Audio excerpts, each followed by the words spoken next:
Leur romance tourbillon était écrit dans les étoiles, mec. Avant leur rencontre fatidique, elle avait déjà été promise à un autre mec. Ses chaussures étaient couvertes de perles, et un long voile enveloppait ses cheveux. Un ensemble de bijoux émeraudes scintillait autour du cou délicat de la jeune fille.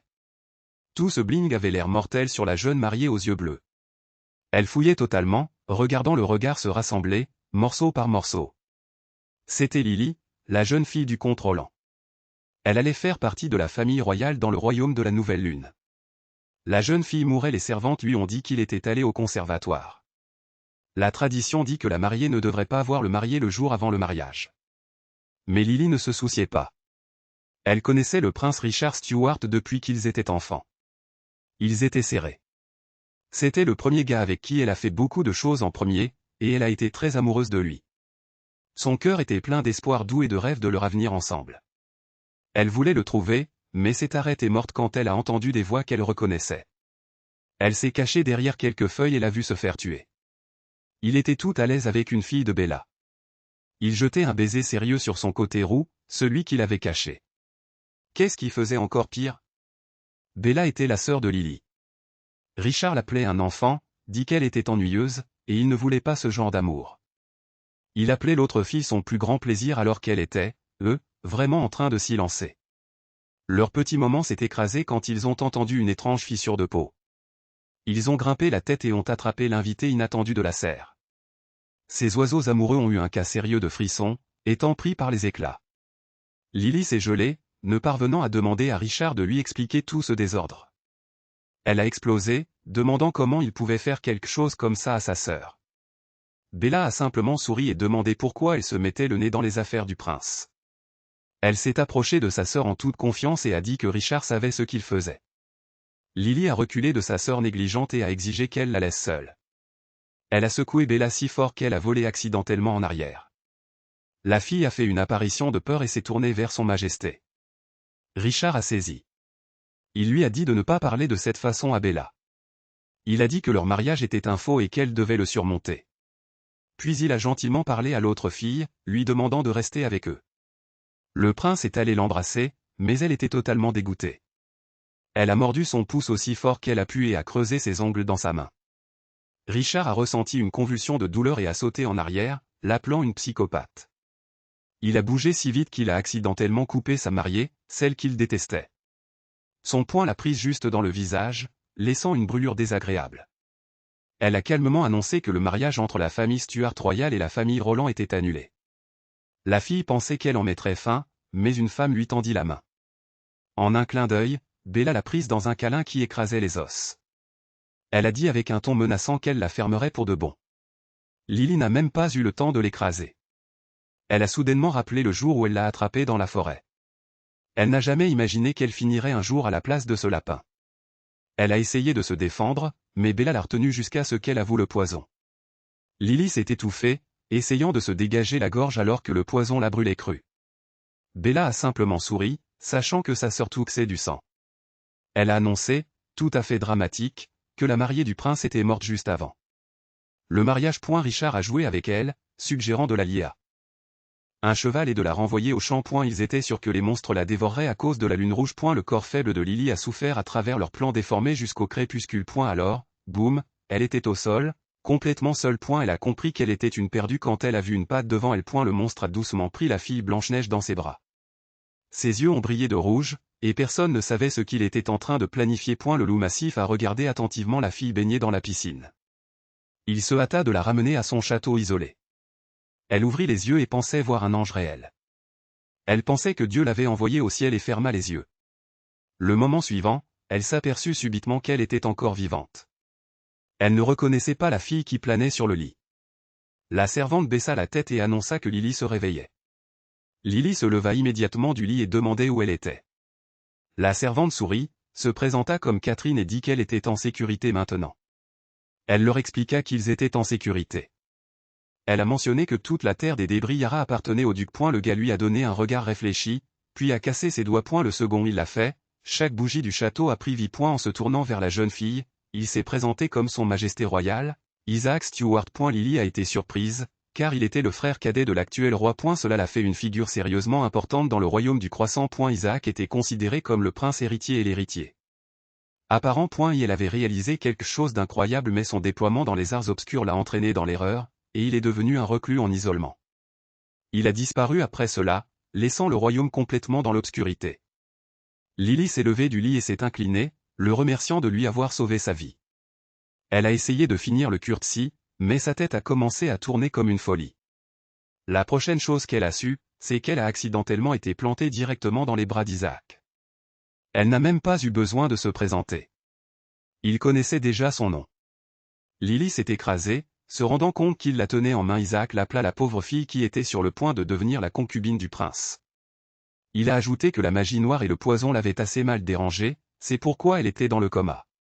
Le gars lui a donné un regard sévère et lui a dit de couper les compliments et de se reposer.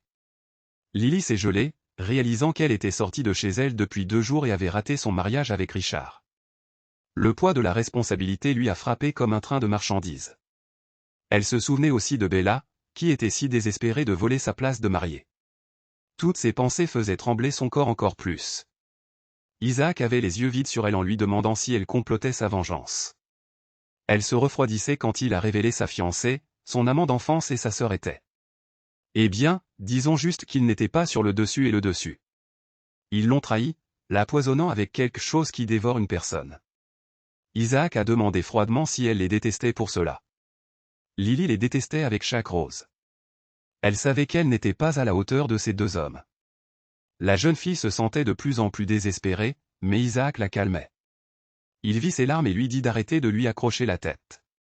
Isaac lui caressa le visage taché de larmes et lui demanda de le regarder. Il la regarda droit dans les yeux et lui dit qu'il pouvait lui apprendre tout. Il ajouta que toutes ses compétences pouvaient l'aider à se venger. Isaac dit que si elle acceptait, elle devait rester au Twilight Estate. Lily pleurait encore, mais ses paroles lui donnaient des fibres. Isaac lui a saisi la tête et lui a dit de rester avec lui. La fille avait l'air totalement étonné et agité, il semblait. Elle savait qu'elle n'avait nulle part ailleurs, ce qui l'a fait réfléchir à son offre. Elle avait toujours entendu dire qu'il était un homme complètement coincé, plein de soi. Bien qu'il l'ait sauvé, il était toujours un steward à travers et à travers. Elle a fait un baiser respectueux, toujours incertaine de pouvoir lui faire confiance. Lily a mentionné qu'elle était déjà fiancée, donc toute cette affaire pourrait susciter un sérieux drame. Elle a ajouté qu'elle devait prendre une décision après avoir fait un bon choix. La fille a pensé que sa mère allait paniquer, qu'elle était perdue. Elle l'a regardé droit dans les yeux et lui a demandé de l'emmener chez elle. Le fier gars a été surpris, totalement confus par son rejet. Malgré son emportement, il a simplement asphyxié en réponse à sa demande. Lily a été soulagée et s'est précipitée devant le gardien d'Isaac. Elle a à peine fait 2 pas avant qu'il ne lui prenne le poignet. La fille l'a regardé, surprise. Le même gars qui venait de lui dire oui. Il lui a demandé si elle avait vraiment l'intention de se promener dans le désert dans son appartement. Lily s'est immédiatement détournée d'Isaac et s'est précipitée pour couvrir sa poitrine. Le propriétaire a soupiré fatigué et s'est adressé à la servante. Il a ordonné que les vêtements de cavalier soient préparés, ainsi qu'un cheval. Lily était toujours gênée par son apparence. Finalement, elle se préparait à être renvoyée à la maison. Lily a caressé l'animal avec joie, en espérant en silence qu'elle serait ramenée au manoir roulant. Elle a réussi à se lier à la bête et ils sont partis. Le gardien d'Isaac a regardé le voyageur. La servante lui a demandé s'il allait vraiment la laisser partir comme ça. Elle est la seule fille de Saint-Anjou, née sous une étoile chanceuse. Elle a le droit d'hériter de la recette de potions magiques de sa famille. Isaac a déjà ressenti l'attrait de son sang sur lui. Elle a le pouvoir de lui restaurer son apparence normale et sa santé mentale. La servante a dit que c'était le meilleur moyen de briser la malédiction et de retourner au palais. Le seigneur du manoir a commencé à réfléchir à la façon de l'utiliser. Il a décidé d'envoyer 2 corbeaux pour la faire revenir. Elle a dit qu'il fallait aider Lily quand elle était vraiment contre elle.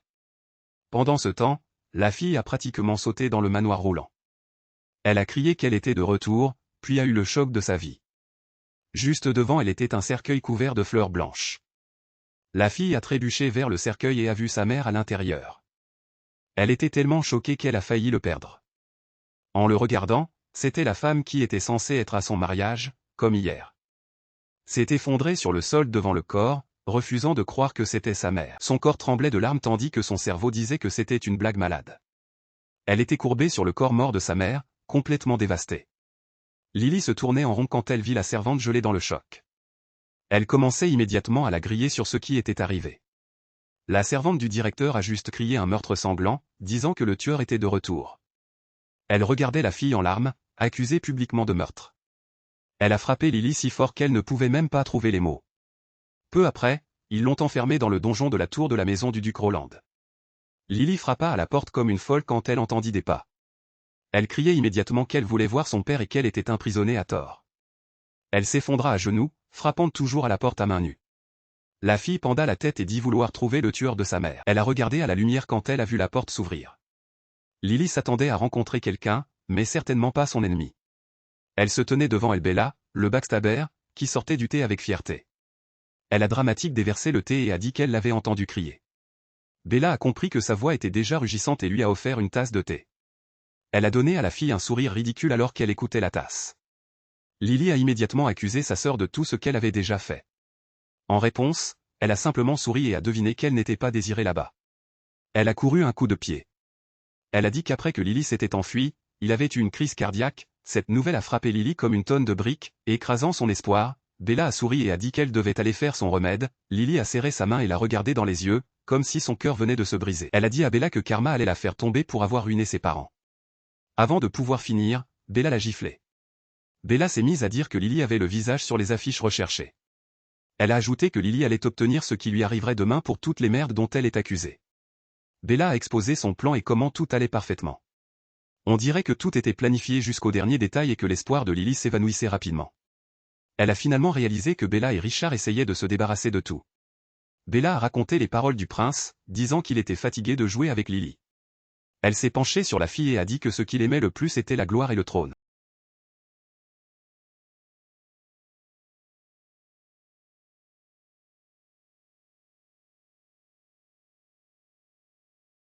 Elle regarda la sorcière et demanda ce que leur père et leur mère avaient fait à Bella. La fille prit Bella par la gorge et cria, exigeant une réponse. Elle lui rappela comment son père l'avait accueillie après avoir erré avec sa mère sorcière. Lily la traitait toujours comme une sœur, peu importe d'où elle venait. Même sa mère considérait Bella comme son propre enfant et lui enseignait tout ce qu'elle savait sur la médecine. Lily criait avec une force renouvelée, demandant pourquoi elle avait fait une chose aussi terrible à eux. Bella se gelant et dit qu'elle avait donné à Lily une chance de l'étrangler. Elle a été choquée de voir Lily lui-même l'échanger juste pour lui donner une leçon morale. L'instant suivant, Bella a chanté un sort et la pièce a explosé de lumière. Ses yeux ont allumé un feu vert prêt à tout éliminer. Ce pouvoir a immédiatement frappé la fille au sol et a fait tomber ses bras. Bella s'est tournée vers Lily Roland et a dit qu'elle avait toujours détesté ses entrailles. Elle était jalouse que sa mère l'ait laissée tomber par amour alors que sa propre mère n'était qu'une sorcière sans abri. Elles se sont toutes les deux aimées pour Richard, mais papa n'a arrangé que les choses pour Lily. Bella ne pouvait que rester tranquille et c'était de jalousie. Lily a immédiatement demandé pourquoi elle les accusait de ce qu'il ne lui avait pas donné. Bella s'est retournée et a dit qu'après son départ elle prendrait tout pour elle-même. Elle a disparu derrière la porte, ajoutant qu'elle prendrait même son corps. Elle a dit au revoir à la famille. Lily baissa la tête, épuisée, et se tourna vers le prince héritier. Elle commença à trembler et à avouer qu'elle regretta de partir si récemment. La jeune fille éclata en larmes à nouveau, disant vouloir se venger. Un corbeau apparut à côté d'elle, annonçant qu'elle avait entendu son souhait. Il la regardait de derrière, s'assurant qu'elle ne pouvait plus la voir. Après avoir parlé, l'ivre derrière la fille brillait d'une lumière brillante. Le corbeau déchaîna une autre vague de magie, visant à l'effacer complètement. Son coup de poing était si puissant qu'il a même brisé les fenêtres de la tour du donjon. La prochaine chose que Lily savait, c'était que ses mains étaient soudainement libres. Elle fut choquée de réaliser qu'elle n'était plus attachée. La fille regardait attentivement le corbeau volant vers elle. Il se tourna vers elle, montrant un anneau massif sur sa jambe. Lily commença à examiner la jambe.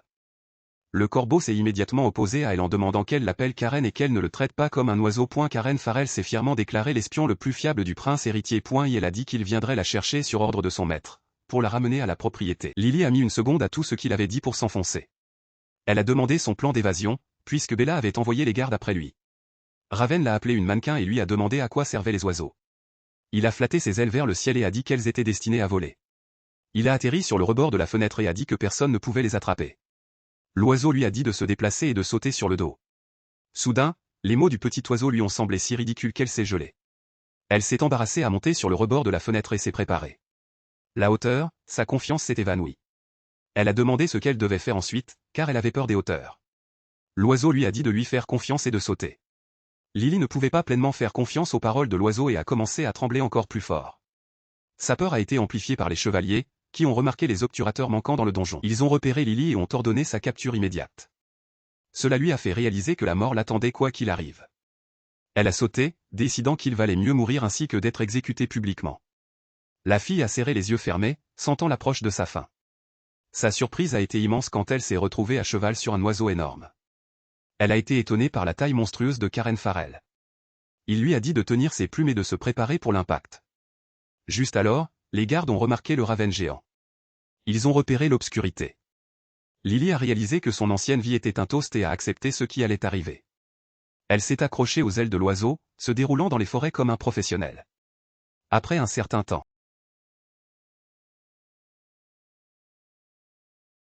il avait pris soin de lui mettre des vêtements frais et s'assurer qu'elle était à l'aise. Lily avait encore du mal à se mettre la tête autour d'être si loin de chez elle. Elle est montée à l'étage et a repéré ce collier, celui de son mariage. Avant cela, le collier appartenait à sa mère, qu'elle aimait plus que tout.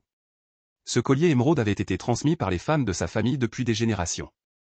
Cela devait être un mariage heureux pour Lily aussi. Elle a de nouveau éclaté en larmes, alimentée par la colère de la mort de sa mère. Lily a ressenti une vague de résolution et a juré de la venger définitivement. Elle voulait qu'il paie en sang pour tout ce qu'ils avaient fait.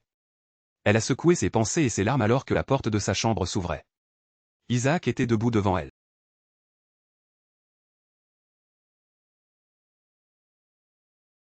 La jeune fille regarda attentivement son nouveau bienfaiteur. Il annonça inattendu qu'à partir de ce jour, elle était la maîtresse du domaine Twilight. Lily fut surprise et pensait qu'il devait y avoir une erreur. Elle s'inclina instantanément, le remerciant de l'aide et du refuge qu'il lui avait donné. Elle craignait que cela ne soit dangereux pour lui, étant donné qu'elle était désormais une femme recherchée. La jeune fille décida de sortir et de lui demander ce qu'il voulait en retour. Isaac dit qu'elle était assez brillante pour comprendre comment les choses allaient se passer de son avis. Il s'approcha d'elle et lui dit tout droit qu'il avait besoin de son sang. L'homme prit lentement le collier de ses mains pour l'aider à le mettre. Il lui expliqua qu'il avait été frappé par une malédiction il y a quelques années, et qu'elle pourrait être la clé pour la réparer. Isaac lui demanda de lui donner son sang tous les mois, la nuit de la pleine lune pour la médecine. Il pensait qu'elle avait paniqué, mais elle a tout simplement tourné autour. La fille a ouvert ses paupières avec confiance pour voir la couleur de ses yeux. Elle a commencé à débrancher sa chemise, disant qu'elle était profondément offensée. Je pense qu'il était le plus surpris de tous par ce qui se passait. Le moment suivant, elle a exposé sa poitrine et a vu une marque sombre. Elle les a immédiatement reconnus comme les liens de la couronne lunaire. Il est devenu immédiatement clair pour elle pourquoi il voulait quitter la famille royale. Elle savait que chaque pleine lune il tournait. Il souffrait d'une douleur agonique chaque nuit sans lune, et il devait perdre lentement la raison jusqu'à ce qu'il ait anéanti la vie de tous ceux qu'il aimait. Lily ayant immédiatement compris que Monsieur Crow était aussi maudit, Isaac lui a expliqué que le corbeau était avec lui depuis qu'il l'avait acheté au marché. Tout a changé la nuit où la sorcière est entrée. Elle les a frappés à l'aveugle, les frappant là où cela faisait le plus mal. Karen lui a partagé la malédiction, l'empêchant de passer à plein régime. S'il n'avait pas fait cela, Isaac s'était transformé en monstre il y a longtemps. Depuis lors, il vit hors de la grille, se gardant à l'écart. Il se souvient de la face de cette puissante sorcière comme si c'était hier. Il a juré de la faire payer 1000 fois plus pour ce qu'elle lui a fait subir. Il a embrassé Lily et dit qu'ils avaient des histoires similaires. À son ami. Lily sourit et lui a proposé de lui faire cuire des herbes pour apaiser la douleur et le calmer, mais elles ont été interrompues par un serviteur apportant une lettre de Sa Majesté.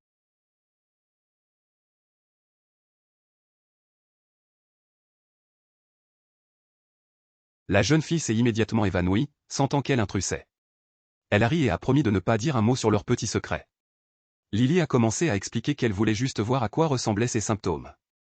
La servante l'a rassurée en disant que le lien de la couronne lunaire était une malédiction rare. Elle était étonnée que Lily ait un moyen de briser la malédiction.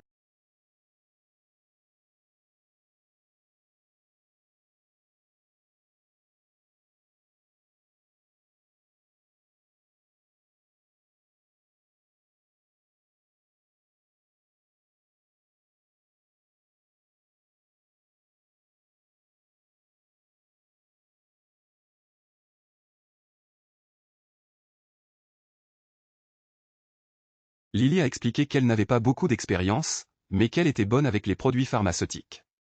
Elle a pensé qu'elle pourrait peut-être faire un remède à partir de son propre sang. Lily a souri, tout sournois, et a demandé si elle pouvait lui rendre la vie. Ce même jour, Isaac a eu une chambre d'hôte préparée pour elle. Lily était sur la lune, absolument ravie. Isaac était un hôte gentil, lui donnant la visite complète de l'endroit. Elle a même obtenu la permission de cultiver ses herbes ici. Isaac l'a conduite dans une pièce séparée, parfaite pour un laboratoire. Lily a été étonnée par l'énormité de l'espace. Elle le remercia, le ravissait et lui promettait de lui faire des médicaments. Isaac aimait regarder sa joie. Il lui disait que la tournée était terminée et qu'elle devait appeler les serviteurs si elle avait besoin de quelque chose. Lily le regardait s'en aller et elle voulait vraiment dire quelque chose. Finalement, elle décida de parler au prince héritier Isaac après tout. Elle s'empressa de lui parler et lui demanda ce qu'il avait prévu. Lily admettait avoir vu son humeur changer après avoir lu cette lettre. Elle espérait pouvoir l'aider, en tant qu'allié. L'homme regardait attentivement la jeune fille enthousiaste. Elle se retourna et lui dit de ne pas se mêler à ses affaires. Ses paroles lui piquaient parce qu'elle voulait juste l'aider. Elle commença à mélanger la potion et se rendit compte qu'il ne voulait peut-être pas être son ami. La fille regarda son réflexe et se rappela qu'elle n'était plus une princesse. Elle saisit le couteau et continuait à dire qu'il l'avait seulement emmené à cause de son sang. Lily pensait qu'elle le laisserait seul et lui donnerait ce qu'il voulait. Après cela, elle avait prévu de l'utiliser pour obtenir ce qu'elle voulait. Karen interrompt ses pensées, en demandant ce que l'odeur de la cigarette lui faisait penser. Lily lui a immédiatement fait une sifflante quand il a commencé à sucer la potion. Elle lui a dit que c'était un lot d'essai, mais la pièce s'est immédiatement allumée comme un arbre de Noël. La prochaine chose qu'elle a remarquée, c'était qu'un gars aussi brun sans chemise se tenait juste devant elle. Bien que cela ait prouvé que la potion fonctionnait, elle s'est sentie incroyablement gênée. Son cri a immédiatement appelé Catherine, qui a apporté des vêtements. Karen s'est sentie coupable d'avoir effrayé Lady Lily de cette façon. Il y a longtemps qu'il n'était pas le dernier humain. Lily a compris que le fait de son sang dans la potion, elle l'a averti qu'il n'avait que 6 mois avant qu'il ne se transforme à nouveau en corbeau. Karen lui a demandé s'il pouvait rester sous forme humaine plus longtemps en utilisant différents ingrédients. Lily a accepté que c'était possible, mais il devait le tester. Elle savait que ce genre d'objet rare serait difficile à obtenir. Karen a serré ses mains et a suggéré qu'ils frappent le marché ensemble. Il a pratiquement supplié avec ses yeux, la forçant à accepter. Avant qu'elle le sache, il a saisi sa main et a commencé à la tirer. Elle a essayé de lui rappeler qu'elle était recherchée. Il lui a même souri et lui a demandé de lui faire confiance. Il a cligné un œil joué, en promettant qu'elle allait bien. Finalement, il l'a mise en costume de sa tribu, la Fala. Il a ri et a dit qu'elle portait maintenant ses vêtements. Elle ne pouvait pas s'empêcher d'imaginer à quoi ressemblerait cet espion en vêtements de femme. Après cela, ils se sont précipités pour visiter un magasin vendant des fournitures magiques. Une fille les a salués à la porte, une qui semblait connaître Karen. Il lui a immédiatement dit de garder le silence et a ajouté que les règles étaient les mêmes. La fille elle a fait signe de la main et a dit qu'elle pouvait tout garder secret. Karen a expliqué qu'ils se connaissaient parce que Isaac était un client régulier ici. Le propriétaire de ce magasin avait un réel talent pour trouver des pierres précieuses cachées. Elle allait en obtenir une confirmation sérieuse quand ils ont apporté dans la boîte. À l'intérieur était une véritable écaille de sirène, qui était un ingrédient puissant pour les potions. Karen a touché sa poche, disant qu'il allait la prendre. Il a sorti un sac entier d'or, montrant qu'ils avaient beaucoup d'œufs. À ce moment-là, Bella est entrée dans le magasin, ayant aussi besoin de la balance. Lily a immédiatement ressenti une vague de peur en voyant sa sœur. Elle s'est gelée, essayant de cacher son visage à la fille. La fille a tiré son shawl plus fort, comme si elle voulait disparaître. Bella l'a regardé comme un prédateur qui égale sa proie. Elle voulait savoir comment une simple servante de FAL pouvait se permettre de telles choses. Bella a arraché le flacon d'écaille de ses mains. Elle a souri et a deviné qu'elle était en train de préparer une potion d'amour. La fille a braquement tendu le flacon et a dit qu'elle allait aller à l'extérieur. La vendeuse a expliqué que quelqu'un d'autre avait déjà acheté les balances. Bella s'est moquée que la tribu FAL était juste une pauvre population qui n'avait même pas de pays. Elle a tenu une pièce et a dit qu'elle paierait le double de ce qu'ils ont fait. Karen a murmuré à Lily qu'il avait envie de réorganiser son visage. Lily a commencé à trembler et à chuchoter qu'elle faisait une sorte d'élixir spécial. Karen semble ignorer ce qu'est cet élixir. Et pourquoi elle en a si peur. La fille a répété que ces ingrédients sont utilisés pour le faire. Cela oblige la victime à se faire des amis. Lily a deviné qu'elle faisait cette potion pour son père. Elle a décidé de défier sa sœur et de saisir le flacon. La fille a secrètement dispersé son contenu, en se tournant droit vers son dos. Bella a immédiatement tourné autour, indignée, et a exigé de savoir ce qu'elle faisait. La fille a souri et a dit qu'elle lui offrait de la poudre à l'échelle de la mouche pour voler ses affaires. Elle a ajouté que cela pouvait causer une éruption cutanée si elle se met sur votre peau. Bella a immédiatement perdu une démangeaison intense et a immédiatement commencé à perdre une démangeaison intense. Avant qu'elle ne le sache, Karen lui a mis un couteau à la gorge, lui disant qu'il ne se souciait pas de qui elle était. Il lui a expliqué qu'elle l'avait manqué de respect selon les règles de son clan FAL. La fille a ressenti une vague de peur quand il a dit qu'il pouvait la mettre à mort là-bas. Le commerçant a crié en son nom, disant qu'elle ferait mieux de s'excuser auprès de leur invité de premier ordre et de jeûne. Karen a souri et a dit qu'il ne voulait pas causer de problème. Il lui a ordonné de se mettre à genoux et de s'excuser auprès de sa sœur. Bella Lapelle était en colère à l'intérieur pour avoir osé tirer cette merde. Elle savait qu'elle pouvait déchaîner une magie sombre et brûler tout cet endroit à terre. Elle se souvint que le propriétaire, Isis, savait de quelle famille elle venait. Elle était bouleversée par le respect que l'Isis manifestait envers les membres de cette tribu. Elle savait qu'elle ne devait causer aucun problème à sa famille. Bella a avalé son orgueil et s'est agenouillée devant la fille. Chaque mot était un combat, mais elle a réussi à s'excuser. Karen a répété tous ses insultes, et elle a pris chacun d'eux. Lily a calmement répondu qu'elle ne prendrait pas ses mots au sérieux. Elle a aussi demandé que tous les matériaux dont Bella parlait soient envoyés à son château. Elle a ordonné à Isis qu'à partir de maintenant, cette boutique ne lui vende plus une feuille. Isis a accepté politement et a décidé de se rendre au magasin. Lily a tiré un regard triomphal sur sa sœur, promettant à elle-même que ce n'était que le début. Elle a annoncé qu'ils étaient terminés avec la sorcière et tombée à terre en honte après qu'il l'ait poussée. Elle s'est dit qu'elle devait le supporter, promettant de les faire payer pour cette humiliation.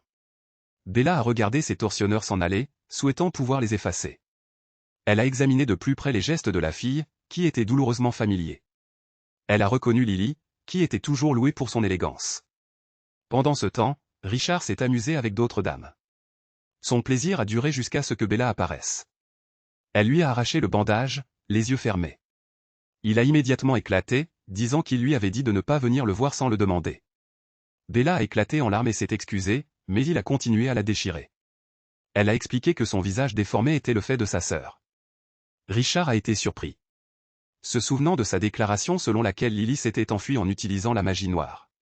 Elle lui a raconté comment elle avait rencontré une fille au marché, qui se sentait étrangement familière.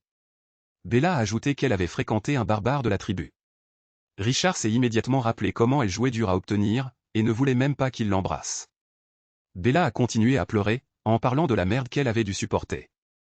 Elle a décidé de faire entrer Richard dans le jeu, en disant qu'il n'avait pas épargné même lui. Bella a menti tout droit, disant que les gens pensent qu'il est un flac, un imbécile et un égoïste total. Elle a tordu le couteau, en disant qu'il ne pouvait pas tenir une bougie à Isaac. Pendant ce temps, Karen s'est écrasée devant le visage enflé de Bella, le méchant travail. Il l'aimait, en disant qu'il n'y avait rien de plus doux qu'eux-mêmes. Lily était étonnée de voir combien le propriétaire du magasin les aidait. Raven a répondu qu'Isis était la plus belle. Il a ajouté qu'elle voulait leur rendre la bienveillance. Lily l'écoutait jusqu'à ce qu'elle remarque Isaac lui-même. Il se tenait au milieu de la salle principale, complètement seul. Elle a vérifié l'heure et a demandé s'ils appréciaient les vieilles rues. Elle semble qu'il n'était pas trop heureux qu'ils reviennent si tard. Après une rapide conversation, Lily s'est dirigée vers sa chambre. Elle a soupiré, sentant le pinceau glisser à travers ses cheveux. Elle a tristement avoué à la servante qu'elle était capable de. Il a expliqué pourquoi ils étaient allés en ville, mais il a juste donné son épaule froide. Elle a même imploré pardon, mais cela n'a servi à rien. Tout ce qu'il a dit était qu'elle n'était pas autorisée à quitter le château sans son avis à partir de maintenant. Cela l'a déconcerté qu'il essayait de lui mettre un sort de laisse. Catherine a souri et a dit qu'il était juste inquiet pour elle. Il semblait que Lily n'était pas habituée à entendre quelque chose comme ça. La servante a dit qu'il était revenu au palais avec un bouquet. Il a fouillé tout le château avant de finir. Il semblait soulagé d'apprendre que Karen était venue avec elle, puis il s'est arrêté dans la salle du château. En attendant qu'il revienne, il a continué à vérifier sa montre de poche, comme toutes les 5 secondes. Isaac s'inquiétait qu'elle ait encore du mal à gérer le décès de sa mère. Catherine lui a montré le bouquet et a dit qu'il avait du mal à exprimer ses sentiments avec des mots. Je suppose que son explication a bouleversé le scénario de cette situation. Lily a regardé attentivement les listes qu'il avait choisies pour elle. Après une discussion, il a demandé à Catherine de lui montrer ses sentiments. Pendant ce temps, elle a décidé de le trouver et de lui dire merci. Tout ce qu'il a fait était de calmer sa colère pendant l'entraînement. Elle a souligné à quel point il travaillait jusqu'à la fin. Elle s'est doucement approchée de lui et lui a demandé ce qui le dérangeait. Il lui a juste rappelé avec froid qu'il lui avait dit de rester à l'écart de ses affaires. Il lui a jeté un coup d'œil et a dit qu'il la ramènerait dans sa chambre. Elle a décidé de lui demander directement s'il avait peur de perdre tout ce qu'il avait. Il s'est figé, ne comprenant pas pourquoi elle avait sauté à cette conclusion. Lily a simplement dit avec confiance que sa réaction en témoignait. Elle s'est approchée de lui et a dit qu'elle connaissait les rumeurs sur la famille Stuart. Il était évident que son neveu Richard avait faim du trône. Il voulait utiliser la famille Roland pour consolider son pouvoir. Lily était certaine. Quiconque a lancé la malédiction voulait le déshonorer et lui ôter son autorité. Elle lui a suggéré de réfléchir à qui de son cercle le plus proche en profiterait. Avant qu'elle ne puisse terminer, il est allé droit vers elle. Lily s'est énervée et a dit qu'elle ne devrait pas s'immiscer dans ses affaires familiales. Isaac a répondu que, même si elle était intelligente, il devait tout réfléchir attentivement. Ils ont continué à discuter de la façon dont son frère allait bientôt organiser un dîner familial au palais. Il savait que son absence ferait paraître qu'il n'était pas Isaac était sûr qu'à ce moment-là, il serait renversé comme prince héritier. Lily était surprise quand il a dit que cela se produirait la nuit de la lune de sang. Elle a parlé de la façon dont il y a des tonnes de rumeurs à son sujet, parce qu'il vit comme un ermite. Le gars a simplement souri et a dit que tout ce festin était lancé juste pour lui. Lily savait que la lune de sang allait déclencher sa transformation monstrueuse. Isaac a dit qu'il devait être là et lui a demandé de lui faire une potion. Lily a souri et a promis que tout irait bien. Il a dit qu'il comptait vraiment sur son aide. De toute évidence, Isaac a réalisé qu'il avait besoin d'un partenaire de danse et lui a demandé de l'accompagner. La fille était bouleversée par l'offre, mais elle ne pouvait pas dire non. Son sourire lumineux s'est évanoui lorsqu'elle s'est souvenue que Richard serait là aussi. Il a soudain dit qu'ils allaient lui donner un nouveau nom et un tout nouveau look. Il a appelé sa princesse Lilith de l'Antiquité Léonie et lui a demandé de jouer le rôle de sa mariée. Lily s'est immédiatement rougée au mouvement lisse du gars. 3 jours plus tard, Isis se promenait à l'aise. Elle a gardé son calme jusqu'à ce qu'elle entende des cris d'incendie. La jeune fille a découvert que tout son village, y compris la boutique, était en flammes. Pendant ce temps, Richard attendait fatigué les nouvelles de son serviteur. Le mercenaire s'est incliné et a dit qu'il avait pris soin des choses, comme on lui avait dit.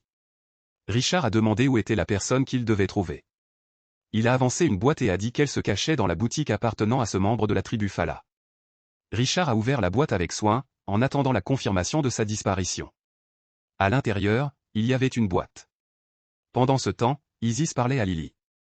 La fille avait prédit l'incendie et avait réussi à préparer un faux corps. Isis lui a remercié de pouvoir enlever les objets de valeur afin qu'il ne la cherche plus. Lily a souri et lui a remercié pour la coopération en échange. Isis a décidé de discuter du fait que le prince Richard avait déclenché le feu.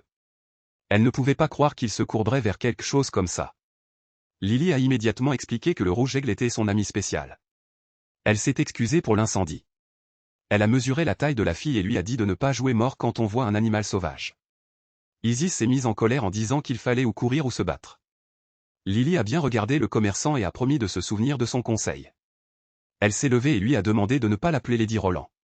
La fille lui a ordonné de considérer la fille du duc Roland morte, perdue dans le feu du vieux marché. Après cette conversation, la fille a décidé de se promener. Tout ce qui s'est passé ces derniers temps l'a vraiment peinée. Elle a vraiment éclaté quand elle a entendu une voix familière à côté d'elle.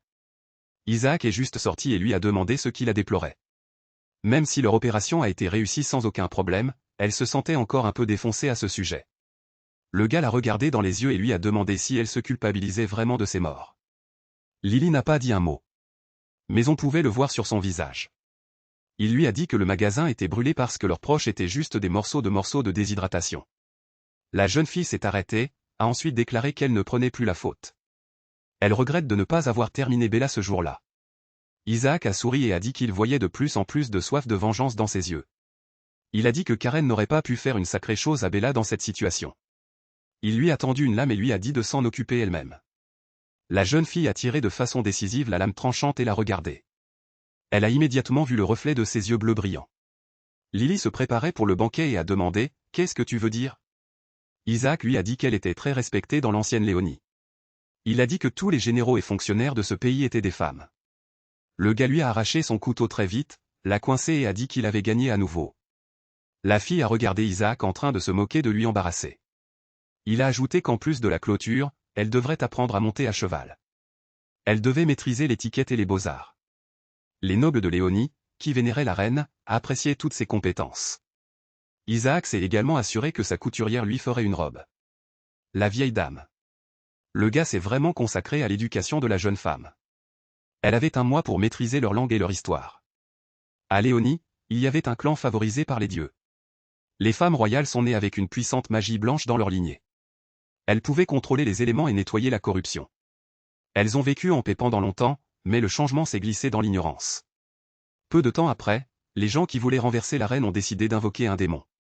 Les hérétiques, qui ont pris le pouvoir en adorant le diable, se sont appelés sorcières. Ils échangèrent les bonnes actions contre le pouvoir des malédictions. Finalement, ils irritèrent les dieux et infligèrent un châtiment divin. Peu après, la terre se démobilisant et la pluie enflammée plongea le royaume dans le chaos. À partir de ce moment, les sorcières étaient considérées comme des créatures traîtresses et elles furent exilées et brûlées. Lily se souvint que cette éruption volcanique s'était produite l'année où elle était née. Elle demanda ce qui était arrivé à la famille royale de Léonia. Isaac répondit qu'ils aimaient leur terre et leur peuple plus que tout. Ils étaient venus voir la mort d'un martyr comme un honneur. Ils se sont battus. Les rumeurs disent qu'un descendant de Léonie s'est enfui dans le royaume du croissant. Pendant un certain temps, Isaac l'a cherché, intéressé par son pouvoir. Malheureusement pour lui, il n'a pas pu trouver de traces de lui. Lily a dit qu'elle comprenait leur pouvoir et tenterait de briser sa malédiction de la couronne lunaire. La preuve serait qu'il ne se transformerait pas en monstre sous la lune de sang. Son idée était que celui qui le maudirait penserait qu'elle l'avait réellement soulevé. Lily était sûre que la personne qui l'avait maudit le soulevait. Isaac a vu l'inquiétude dans ses yeux et lui a dit qu'il n'était pas trop tard pour se retirer. Pourtant, Lily était prête à rester avec lui jusqu'à la fin. Elle a souri et a dit qu'il avait besoin d'elle. Elle a également ajouté qu'il ne pouvait pas gérer cela seul. Lily lui a dit de ne pas s'inquiéter et a dit que tout ce qu'elle avait à faire était d'apprendre la langue. À partir de ce moment, la fille a étudié avec diligence l'ancienne langue de Léonia. Elle passait des heures enfermée dans cette école, juste enterrée dans des livres responsables. Parfois, elle s'endormait même. Isaac la prenait aussi bien et la mettait dans son lit, très doucement, même dans son sommeil, elle murmurait qu'elle travaillait dur et ne délaissait pas sa famille. Isaac admirait son entraînement. Mais cette tristesse cachée qu'elle lui avait causée, tout ce qu'il pouvait faire était de la porter soigneusement dans sa chambre sans dire un mot. Je pense qu'il aimait même la porter dans ce long couloir, il la mettait sur le lit si doucement, comme si elle était faite de verre. Il voulait quitter la pièce. Mais quelque chose l'a simplement gelé dans la chambre. Isaac a soudainement senti sa tête nager et son cœur battre comme un fou. Il respirait si fort et si lourd qu'il a même réveillé Lily. Elle a été surprise de voir la sueur se déverser sur son visage. Isaac a essayé de le garder en place et s'est excusé. La fille a réalisé ce qui se passait et a serré sa main, inquiète. Elle lui a demandé directement si la malédiction lui faisait encore mal. Il l'a tirée près quand elle a dit d'utiliser son sang. Isaac s'est gelé au-dessus d'elle, sentant l'envie de prendre le contrôle. Il a pris un souffle lent et délibéré de sa main douce, comme s'il était là. En appréciant le moment, le second où il a imaginé le goût, ses dents ont grandi plus longues. La prochaine chose qu'elle a su, c'est qu'il l'a fait attacher au lit. Mais elle n'a pas répliqué. Son regard détaché pouvait effrayer n'importe qui. Mais elle est restée silencieuse. Lily tremblait alors que sa main à ongles touchait son cou délicat. Elle n'avait jamais rien vu de pareil. Elle ne l'avait jamais vu de cette façon auparavant. La seconde où elle a senti son souffle sur elle, elle l'a supplié de ne pas le faire. Isaac n'allait pas s'arrêter. Et il s'est penché, les dents dévoilées à son cou. Il voulait plonger ses dents dans elle. Mais à la fin, il a commencé à se faire piquer. Deuxièmement, il s'est rendu compte de ce qu'il faisait. Il ne pouvait pas se laisser faire de mal à Lily. Et il a reculé instantanément. Isaac s'est emparé de la tête, répétant que c'était mal. Lily a regardé avec anxiété qu'il se battait contre ce qui se passait en lui. Le gars a serré sa mâchoire et s'est cassé, lui disant de ne pas le regarder ainsi. Il s'est enroulé et est sorti de sa chambre comme un dernier coup. Catherine a regardé son maître agité avec un éblouissement curieux dans ses yeux. Chaque épisode de son histoire l'a profondément coupé. Pendant ce temps, Lily a fini de préparer la potion et l'a laissée. Elle est sortie de la chambre et a vu la lueur de la lune rouge. La fille a compris ce que cela signifiait et a décidé de mettre les choses en marche. La prochaine chose qu'elle a vue, Isaac était à peine en train de tenir, luttant contre sa transformation avec tout ce qu'il avait. Lily avait seulement lu à ce sujet dans les livres. Mais maintenant elle le voyait vraiment. Tout le corps d'Isaac était en proie à une douleur insupportable de la malédiction. Catherine lui a supplié d'aider, disant qu'il n'avait jamais été dans une telle agonie auparavant. Isaac a vu les choses différemment et a dit à Lily de se débarrasser si elle avait peur. Lily savait qu'il ne voulait pas dire ça, mais cela lui faisait toujours mal la tête. Elle s'est approchée et lui a dit qu'il pouvait simplement prendre la potion s'il ne voulait pas la voir. Mais il a tout fait pour jeter la bouteille et lui dire de se perdre. La fille l'a réprimandé, le comparant à un enfant gâté. Elle a décidé de changer de tactique et a versé la potion directement dans sa propre bouche. Au moment suivant, elle l'a embrassé, ne lui donnant pas le temps de réfléchir. Elle l'a tenu près jusqu'à ce qu'elle soit sûre qu'il avait tout avalé. La seconde qu'il avait avalé la potion, ses oreilles ont disparu instantanément. L'homme s'est effondré, complètement épuisé, juste au-dessus de sa belle sauveur. Lily avait besoin de se rappeler qu'il s'était écrasé juste après avoir bu le. Catherine regarda son maître endormi avec un regard attentif. 3 jours plus tard, Lily retourna à la préparation de la potion. Catherine annonça avec joie que sa robe pour le banquet était prête. Lily fut surprise et répondit que sa potion n'était pas encore terminée. La servante la saisit par la main et lui dit de la finir plus tard. Elle sourit et dit qu'Isaac avait une surprise à l'attente. Lily s'est rougie, apprenant qu'il avait en fait quelque chose en tête. Elle ne l'avait pas vu depuis 3 jours depuis qu'ils se sont embrassés. La jeune fille s'est précipitée pour se rendre à la potion du prince héritier. Elle le remercia, un peu agitée, et se hâta de jeter un coup d'œil. Elle regarda attentivement la petite boîte d'or. La seconde qu'elle l'ouvrit, elle remarqua un magnifique collier. Elle commença à dire quelque chose, surprise. Mais il était déjà parti. Il savait déjà ce qu'elle pensait de ses émeraudes. La vérité était que c'était le collier de sa mère qui venait de se mettre à jour. Avant de mettre le corps dans le feu, il l'a échangé contre un faux. Lily a dit d'utiliser la vraie affaire, mais il n'était pas sur le point de le faire. Il ne pouvait pas échapper au sentiment que ce trésor était trop important pour être jeté. Il a dit que c'était la dernière chose qu'il comprenait si elle était en colère contre lui. Il ne s'attendait certainement pas à ce qu'elle saute sur lui avec une étreinte reconnaissante. Elle a commencé à le remercier parce qu'elle pensait ne jamais le revoir. Elle a éclairé un sourire lumineux et a dit qu'elle allait essayer la robe. Lily a effacé une larme et a dit qu'il lui avait donné le meilleur cadeau du monde. Isaac a commencé à se demander sérieusement s'il avait réellement pu lui rendre. Elle a aidé. Peu importe ce qui se passait, l'acceptant pour qui il était. Le gars a involontairement mis ses doigts sur son nez et a réalisé qu'il sentait comme des lys. Le grand jour est arrivé où il devait assister au banquet. La marquise attaquée Céline Gestia était là aussi. Tout le monde était stupéfait, elle est réellement apparue après tout ce temps. Ils ont pensé qu'elle venait seulement parce que le prince héritier Isaac allait être ici. Richard a été le premier à la toucher, lui demandant si elle cherchait son oncle de poulet. Il a souri et a deviné qu'il était probablement en train de courir. Richard lui a embrassé la main et lui a demandé d'ouvrir la balle avec une danse. Il espérait obtenir la grâce de cette étrange dame, mais elle l'a fermé fort. La marquise a dit qu'elle ne dansait pas avec quelqu'un qui allumait des feux. Tout le monde a commencé à murmurer sur le feu sur l'ancien marché. La marquise était juste là, elle regardait ennuyée après avoir embarrassé le prince. Elle a regardé en avant avec attention et a demandé « Qui est cette sale grimpeuse sociale ?» La marquise a poussé Bella vers elle. Elle a mentionné qu'après la mort de Lily, son père est tombé malade et lui a confié la gestion de tout. Elle s'est approchée du prince et lui a dit qu'elle allait remplacer sa sœur et devenir une épouse digne. Tout le monde s'est gelé quand ils ont annoncé l'arrivée d'Isaac Stewart. Il s'attendait à voir une sorte de sauvage. Mais il a vu un homme élégant. La marquise Céline Gestia a radié, se préparant à saluer le prince. Isaac. Il a choqué tout le monde en apparaissant avec une noble dame à ses côtés.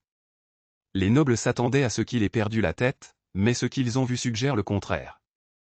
Les invités au banquet ont immédiatement commencé à se faire entendre sur la beauté de son rendez-vous.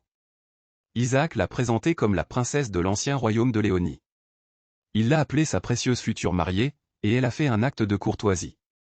Le gars a impressionné tout le monde, non pas tant par sa richesse, mais par le fait que le prince a immédiatement commenté la grâce raffinée de la princesse.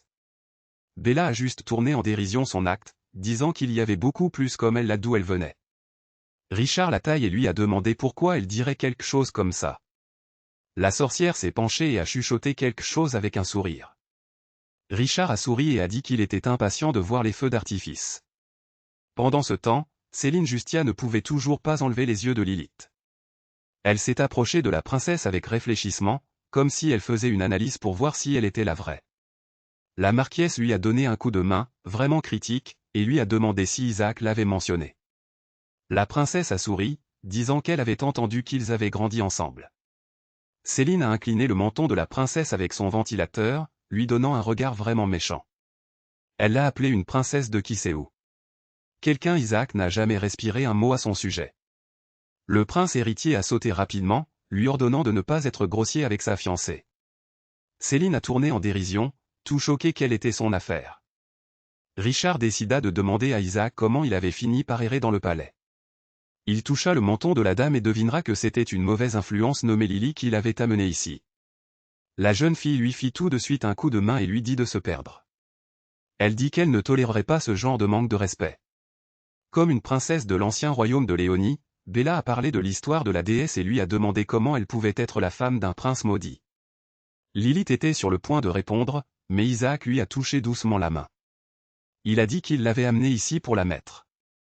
Après avoir dit cela, Lilith a saisi le visage de Bella en un clin d'œil. Elle a pressé ses deux mains vers les tempes comme si elle essayait de se défoncer la tête. La fille a commencé à chanter un sort dans une langue ancienne. La martienne a reconnu que c'était un sort de prière à la déesse. Dès qu'elle a fini, la tiare de Bella s'est transformée en une bande à fleurs. Lilith a dit que Bella était habillée comme un arbre de Noël et qu'elle devait le tonifier avec les accessoires. Les aristocrates ont ri, pensant que Bella avait l'air d'une blague totale. Il a ajouté qu'elle pouvait guérir n'importe quelle blessure et purifier toute corruption. Il a regardé aimablement sa mariée et a dit qu'elle avait le pouvoir de sauver tout le monde. Bella a continué à douter d'elle-même, disant que c'était impossible, ce qui lui a donné un regard négatif sérieux des autres. Il s'est avéré qu'ils utilisaient la potion de Catherine pour créer un fantôme pendant 3 heures. Il a demandé si elle était préoccupée par Bella découvrant. La fille a souri et a dit qu'elle se débarrasserait de sa couronne très bientôt. Pendant ce temps, le prince Richard elle l'avait embarrassé et lui avait dit de rester à l'écart. Bella brûlait de colère et avait déchiré la couronne de sa tête. Comme Lilith l'avait prédit, elle a jeté la chose aussi fort qu'elle pouvait. Après cela, elle a volé, se sentant complètement perdue. Lilith a dit qu'elle allait lui parler pendant qu'elle était seule. Isaac a accepté et lui a dit de faire attention. La sortie soudaine de la princesse a suscité l'intérêt de Richard. Il a souri doucement, se sentant attiré par la mariée de Lilith. Pendant ce temps, Bella était consumée par la colère et l'humiliation publique. Dans son esprit, elle appelait la fille. Bella a griffé ses ongles jusqu'à ce qu'ils saignent, en pensant à ce que personne ne la traitera comme ça si elle était d'une autre classe. Elle a grincé ses dents et a juré qu'ils apprendraient tout ce dont elle était capable un jour. La fille s'est retournée en arrière quand elle a entendu une voix familière derrière elle. Lilith s'approchait. La princesse prit doucement sa main et regarda ses doigts ensanglantés. Elle tira immédiatement un bandage pour donner au premier secours à Bella. Bella fut stupéfaite par ses mouvements parfaits et précis. Lilith sourit et promit que tout irait bien. La sorcière fut bouleversée par le fait que cette déesse haute et puissante la faisait ressembler à une idiote. Puis elle lui fit preuve de miséricorde. Lilith dit que le sang mauvais entre leurs ancêtres était une histoire ancienne. Bella fut surprise quand elle dit qu'ils avaient beaucoup en commun. Lilith a raconté comment, à l'époque, il y avait beaucoup de choses en commun entre eux. Les sorcières étaient une blague. Et en plus de cela, les nobles voyaient la déesse comme une décoration de fantaisie. C'est ce qui les rendait semblables. Ils étaient tous les deux malades. Lilith regardait à travers elle et disait qu'ils étaient tous les deux traités comme de la saleté. Bella fut surprise quand elle lui demanda si elle voulait que le prince Richard paie le prix. Lilith décida de jouer sur la colère de la sorcière et fit cligner un petit sac. Elle le tira de la manche de Bella et je le fis comme potion de marionnette. La sorcière ressentit une vague de colère et se frappa les doigts instantanément. Elle n'était pas sur le point d'être prise et elle se fit éclater. Lilith lui a fait un regard mécontent, sans lui dire un mot, et elle lui a dit de ne pas se mettre en colère et qu'elle n'avait aucune preuve. Bella a regardé son adversaire avec précaution une fois de plus. Lilith s'est réjouie secrètement, se souvenant qu'elle avait bandé ses doigts et détecté la potion. Elle a dit qu'elle venait ici après avoir obtenu l'autorisation du prince héritier. La princesse lui a dit que le prince l'attendait encore et est partie. Elle a immédiatement saisi sa robe, sachant qu'elle devait sauver son père, comme maintenant. Avant même de pouvoir avancer, quelqu'un l'a prise. Ce type s'est attaché à la taille de la princesse plus vite que l'éclair et l'a tiré de près. Lilith a regardé en arrière et a vu le sourire dégoûtant du prince Richard. Elle lui a immédiatement donné l'œil dégoûtant et lui a dit de le garder décent. Elle se tourna vers elle et lui dit qu'il était impossible de se comporter autour d'une telle beauté. Lilith n'a pas perdu de temps. Elle l'a frappé dans les côtes, essayant de se libérer. Le prince Richard lui a frotté les côtes, en se battant, et elle a bouclé. Elle était en train de le faire sortir de là, ce qui l'a juste fait craquer. Il l'a vérifié et a dit que ce ne serait pas si facile. Lilith s'est arrêtée morte, en train de se faire une idée. Elle avait l'air d'une impasse. Elle l'a frappé. Elle avait complètement perdu la route dans le palais. Bumé, le prince s'est promené et a dit qu'il la ferait sa propre, d'une manière ou d'une autre. Il a serré son gant et a déclaré qu'il était prêt à la gagner. Il y avait des murmures. Le prince sourit et admet avoir utilisé le poison quand il l'a prise. Il avait subtilement versé quelques gouttes d'orange sur son cou. Le prince Richard a avancé triomphalement vers la porte massive et l'a ouverte. Il ne se souciait pas si elle résistait ou non. Il est entré et a tiré, demandant où était son petit chaton. Richard était si sûr qu'il allait gagner. Le sourire ne quitterait pas son visage. Enfin, il a fait une si grande impression. Il a regardé en avant et a vu le rugissement du rideau. Il s'est senti comme un prédateur quand il a vu des chaussures qui se mirent à jeter un coup d'œil derrière elle. Richard s'est lentement approché du rideau et a tendu la main pour le toucher. Il était sur le point de se lancer sur Lilith, mais une femme l'a soudain arrêté. Richard a regardé Lady Shaya, qui interférait à nouveau avec lui. La fille a dit que c'était le salon, pas son terrain de jeu personnel. Richard l'a appelée juste une dame de la cour qui se mettait le nez là où il ne lui appartenait pas. Lady Shaya a expliqué qu'elle devait préparer la pièce pour la reine. Richard n'a pas contesté, il a juste regardé en arrière, prêt à se libérer. Il a déchiré le rideau et leur a ordonné de garder les personnages sombres hors du salon de la reine. Le gars s'est attendu à trouver Lilith, mais il n'a vu que ses chaussures. Il a immédiatement demandé, totalement déçu, où la diable s'était-elle enfuie. Shaya a demandé s'il faisait un spectacle. Elle a ajouté qu'il devait partir, mais il lui a frappé pour fermer la filet. Après cela, il a quitté la pièce lentement, disant qu'il avait fait une erreur. Lady Shaya s'est gelée en place, en attendant qu'il se débarrasse. Elle regardait Lilith, armée et cachée de l'autre côté, et elle lui demandait qui lui avait appris à neutraliser le poison Florati. Lilith répondait avec un ton court qu'elle avait appris cela de sa mère. Shaya disait qu'elle était intelligente en utilisant la chaussure comme appât. Elle pensait que Richard l'aurait peut-être défoncé si elle n'avait pas fait son apparition. Lilith regardait la dame et lui demandait pourquoi elle l'aidait. Shaya se retirait et dit que ce n'était pas la première fois que Richard tirait quelque chose comme ça. Elle a été surprise d'apprendre qu'il avait déjà joué avec 5 autres. Le poison Florati était interdit, ce qui lui a fait penser que le prince avait des liens sombres. La dame chiite a dit que des gars comme lui sont une honte pour la famille royale. Lilith a demandé pourquoi elle ne le punissait pas pour toutes ces conneries. La femme a simplement répondu qu'elle était juste une dame et qu'il était protégé. Lilith a froissé le visage, en apprenant que le prince recevait un passe du roi. La dame chiite lui a dit de ne pas transpirer et de simplement sortir d'ici. Elle a tenu un manteau et a promis que personne ne le saurait jamais. Lilith a sorti le manteau et a dit qu'elle n'oublierait pas son aide. Elle est sortie de la pièce mais Shaya s'est précipitée pour l'arrêter.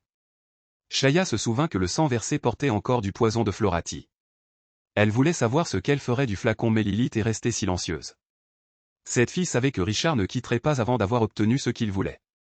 Elle était sûre qu'il allait le tirer sur Bella la sorcière. Il l'a prise à bras serrés et lui a ordonné magiquement d'amener Lilith dans sa chambre. Le prince l'a menacé en disant qu'il irait voir la reine. Il a promis de dire à tout le monde que son comportement fou était l'idée de la sorcière. Bella a essayé de le calmer, en lui forçant un sourire doux. Elle a demandé si son prince précieux la menaçait vraiment. Richard s'est moqué, disant qu'il n'aurait pas obtenu la potion sans elle. Il a serré son menton et a menacé de la démasquer comme la raison de ses actions. La fille l'a saisi par la main, demandant comment il pouvait lui faire cela. Elle lui a donné ses yeux de chiot et a dit qu'elle faisait tout pour lui.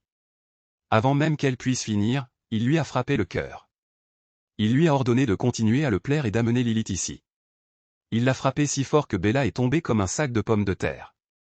Il a continué à aboyer des ordres à la sorcière, en colère parce qu'elle ne disait rien. Il semble que Richard ait finalement franchi une ligne et l'ait poussé trop loin après tout ce temps. Le prince a soudain réalisé qu'il était complètement paralysé. Bella s'est remise sur ses pieds, a donné un sourire tortueux et lui a répété ses propres mots. Richard a ressenti une convulsion de douleur à travers tout son corps, alors qu'elle demandait si elle n'était que son jouet. Elle a été sournoisée. Elle lui a souri et lui a dit de ne pas lui rappeler quelque chose qu'elle avait compris il y a longtemps. La fille a lâché un faisceau de lumière, disant que les choses allaient changer. Elle a touché le front de Richard, lui disant qu'il était son jouet maintenant. Le second qu'elle l'a fait, son esprit s'est arrêté. Bella a décidé de tester la potion, lui ordonnant de lui remettre le flacon. En utilisant la magie, elle a levé le flacon et a dirigé un faisceau vers elle. En un clin d'œil, le flacon s'est brisé, détruisant toute l'épreuve. Elle a souri et demandé pourquoi il voulait l'utiliser en la regardant vers le bas. Bella a dit qu'elle le réparerait, qu'elle enlèverait sa chaussure et tendrait le pied vers lui. Elle sourit victorieusement, en espérant que le prince lui servirait aveuglément.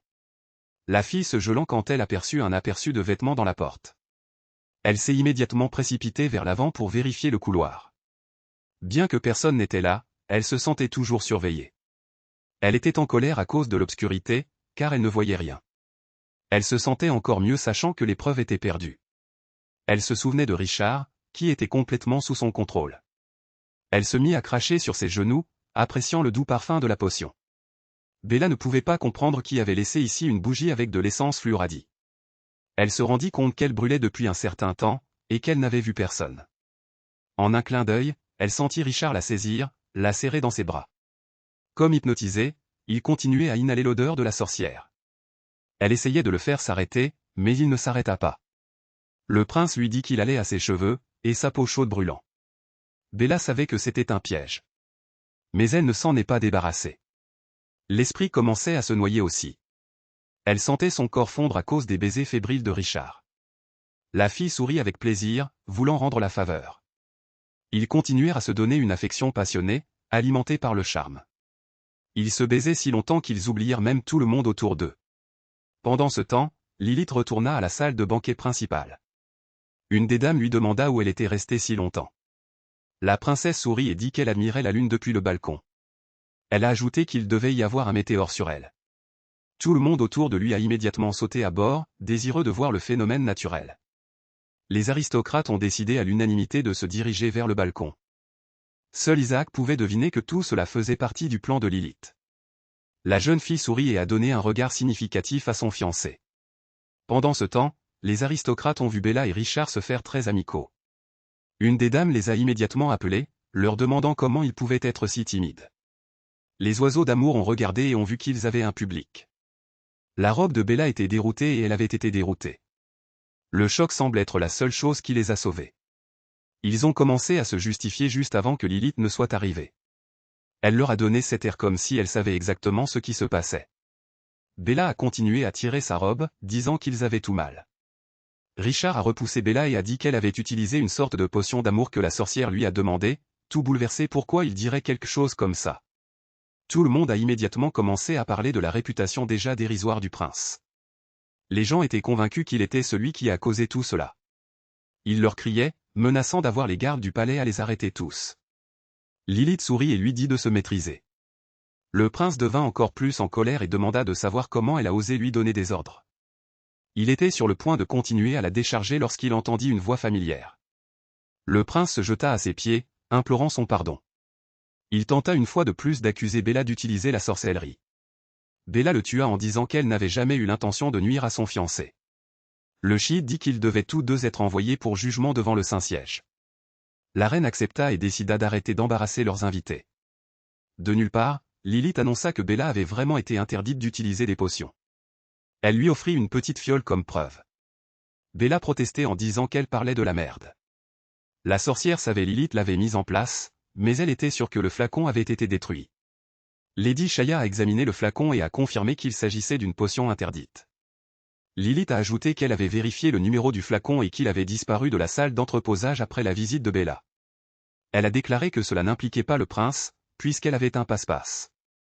La princesse a conclu que ce n'était pas important qui était le principal délinquant et qui venait juste de l'aider. Leur péché était tout aussi grave parce qu'ils se mêlaient à ses filles. Lilith s'est inclinée, implorant la reine pour la justice. Elle a supplié la reine. Elle a dit que la reine lui avait déjà donné trop de chance, mais elle n'a pas dit un mot, elle a simplement fait signe aux gardes.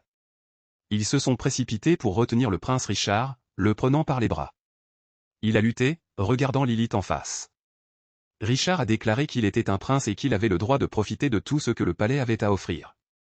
La princesse a répondu en disant que le devoir d'un noble est de donner l'exemple, pas d'abuser de son pouvoir.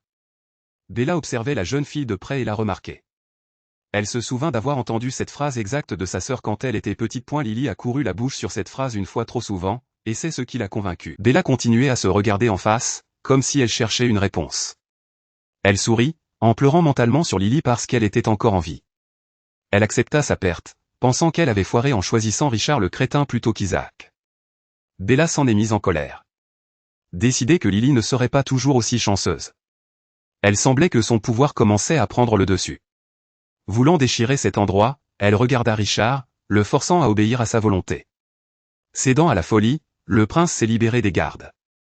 Il s'est précipité vers la princesse Lilith. Bella sourit, sachant qu'elle le ferait. Lilith n'a même pas eu le temps de réagir avant que l'épée ne tombe. Elle s'est gelée, ne croyant pas que son terme serait atteint si vite. La jeune fille a serré les yeux fermés. Puis l'épée de Richard a été arrêtée par un autre. On dirait que le prince ne pouvait pas gérer ce pouvoir, car son épée venait de se briser. Isaac s'est précipité pour protéger sa princesse, qui était en grande difficulté. Il lui a ordonné de rester loin d'elle et de lui donner un coup de poing dans l'intestin. Richard était toujours sous contrôle et a été ramené à son lit. On pouvait le reconnaître par ce regard glacé et perdu dans ses yeux. Lilith s'est évanouie quand elle a entendu sa sœur prononcer un sort. Elle s'est tournée vers Isaac et lui a dit de ne pas la laisser finir cette incantation. Lilith a expliqué que Bella voulait faire taire les gens pour les garder silencieux. Isaac a fait un bond droit vers son neveu, et l'a fait tomber. Il a regardé la sorcière avec des dagues, comme s'il savait exactement ce qu'elle faisait. La seconde suivante, il a fait pointer sa lame vers elle. Le gars lui a demandé directement comment elle a osé faire sortir le prince.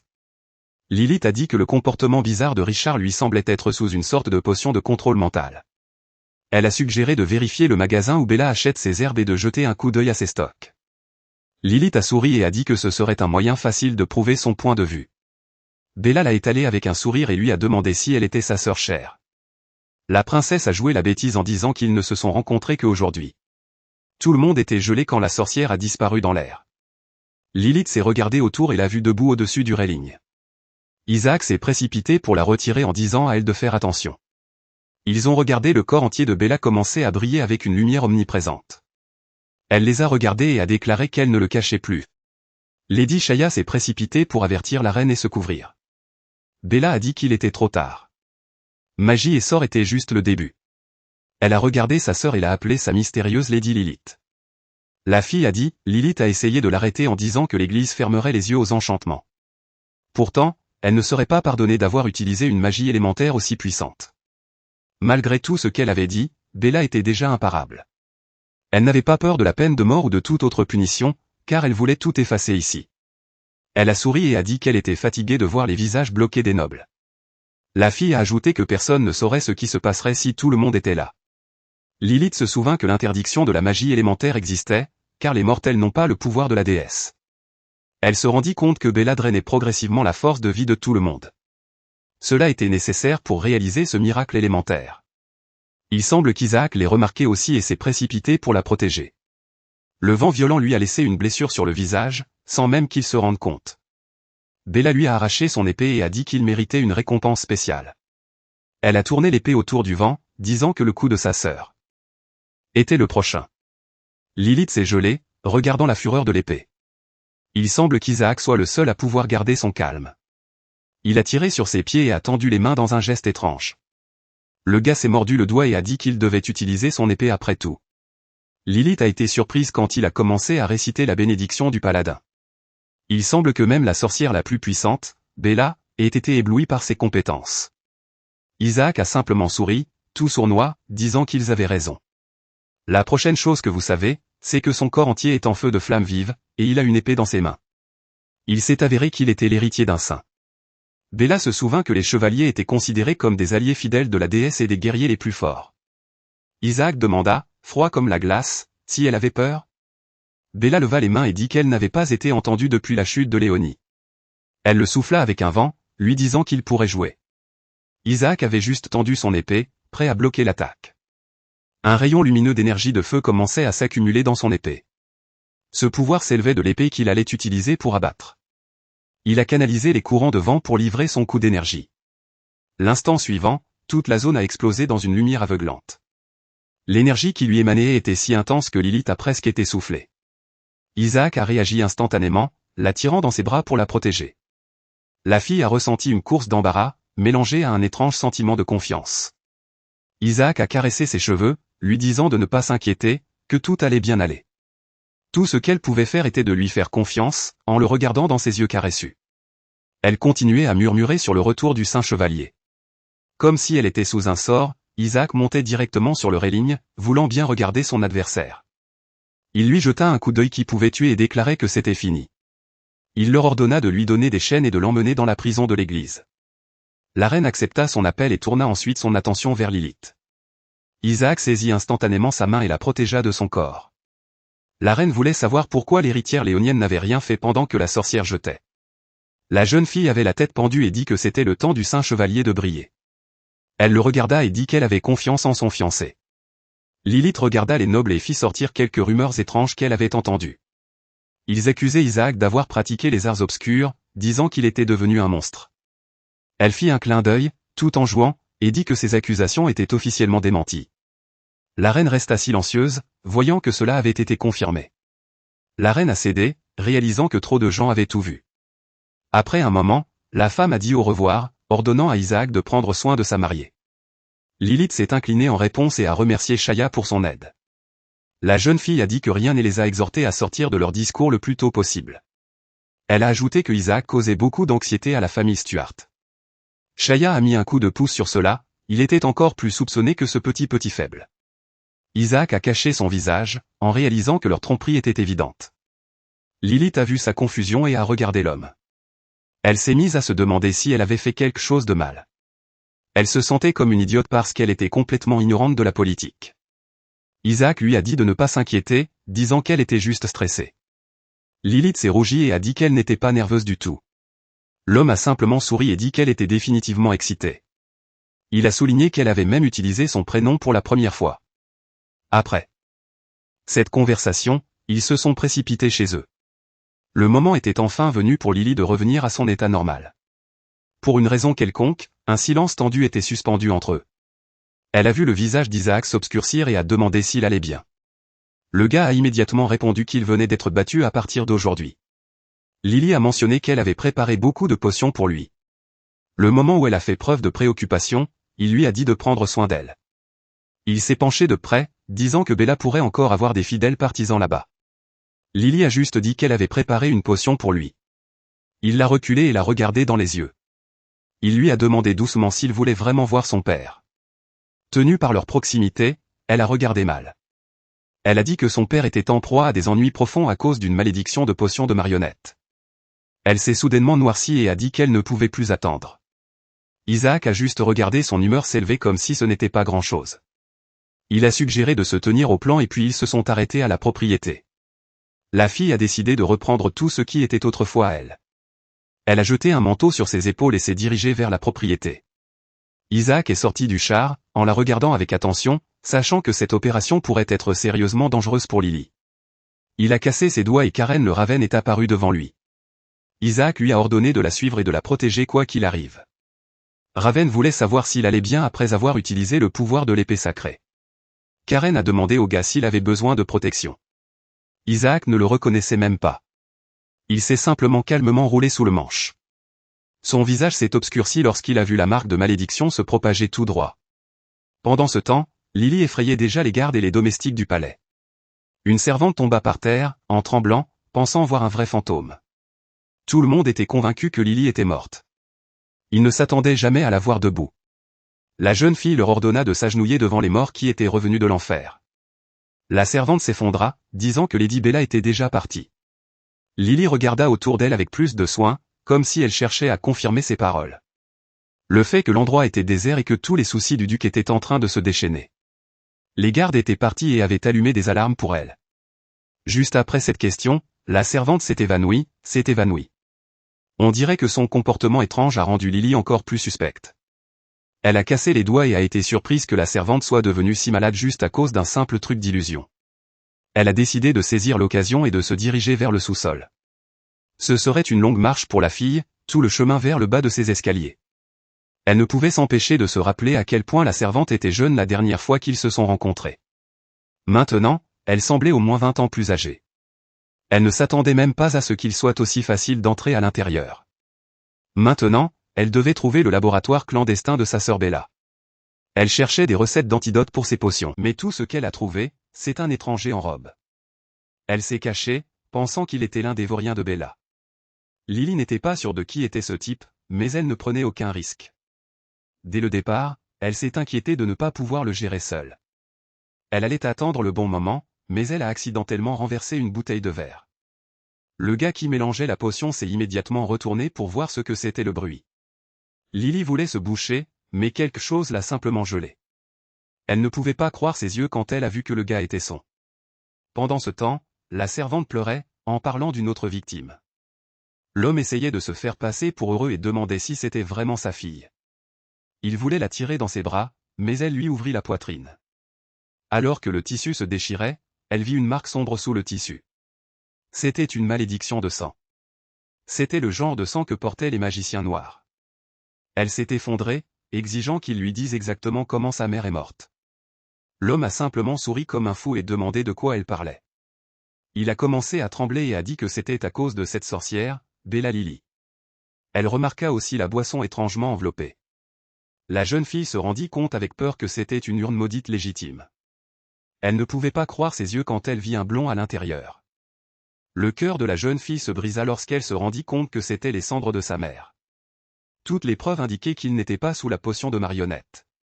Elle se rendit compte que son propre père faisait des sacrifices pour la vie éternelle. Avant de pouvoir finir sa peine, une force invisible la tirait en arrière. Des barres noires enveloppées autour de la jeune fille, il a tenu un cristal lumineux dans sa main, disant qu'il était forcé de faire tout cela. Il a souri et a dit que seuls les démons pouvaient lui accorder une nouvelle vie. Avec ces mots, les barres noires se serraient autour de la gorge de la fille avec une force renouvelée. Lily a essayé de les retirer, mais chaque seconde était une lutte. Le gars a dit que sa mère était la première victime de cette malédiction. Il a collé sa fille au sol, disant que c'était son tour. Son père tenait le cristal, l'homme a senti les rides sur son visage se délaisser peu à peu, il a dit que plus elle se battait, plus il avait d'énergie. Avant de pouvoir terminer le rituel, Karen a frappé le cristal de sa main.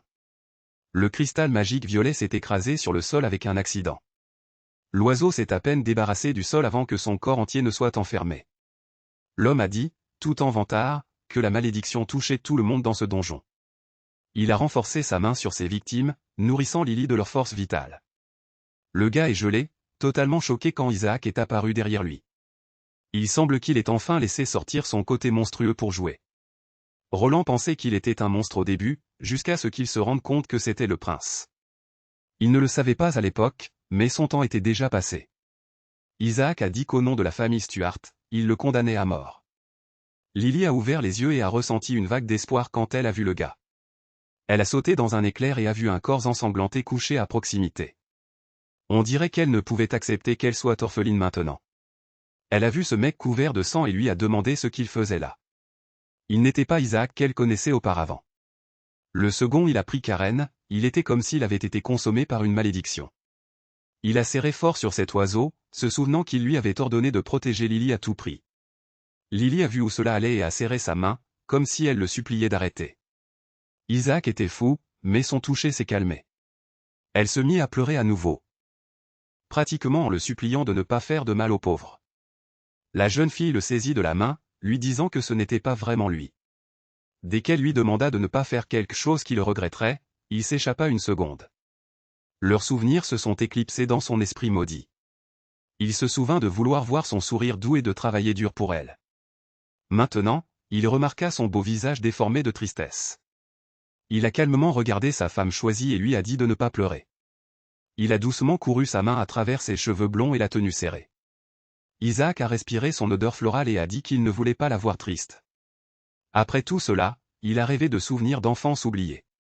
C'est le jour où on lui a demandé pour la première fois s'il était prêt à accepter ce lourd fardeau. Le garçon a dit à son père qu'il était prêt si cela apportait la paix. Puis il a rêvé à nouveau de tenir la main douce de sa fille. Elle l'a regardé avec tant de tendresse, que vous pourriez l'écouter.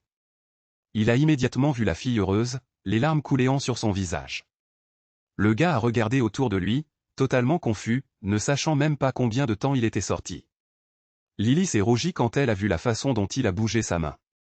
C'était un peu bizarre. Elle ne savait toujours pas ce qu'elle ressentait à son sujet après tout ce qui s'était passé. Elle était déchirée entre la douleur et l'amour qu'elle avait toujours pour lui. Il semble qu'Isaac ne comprenne même pas pourquoi elle se comportait si étrangement tout un jour.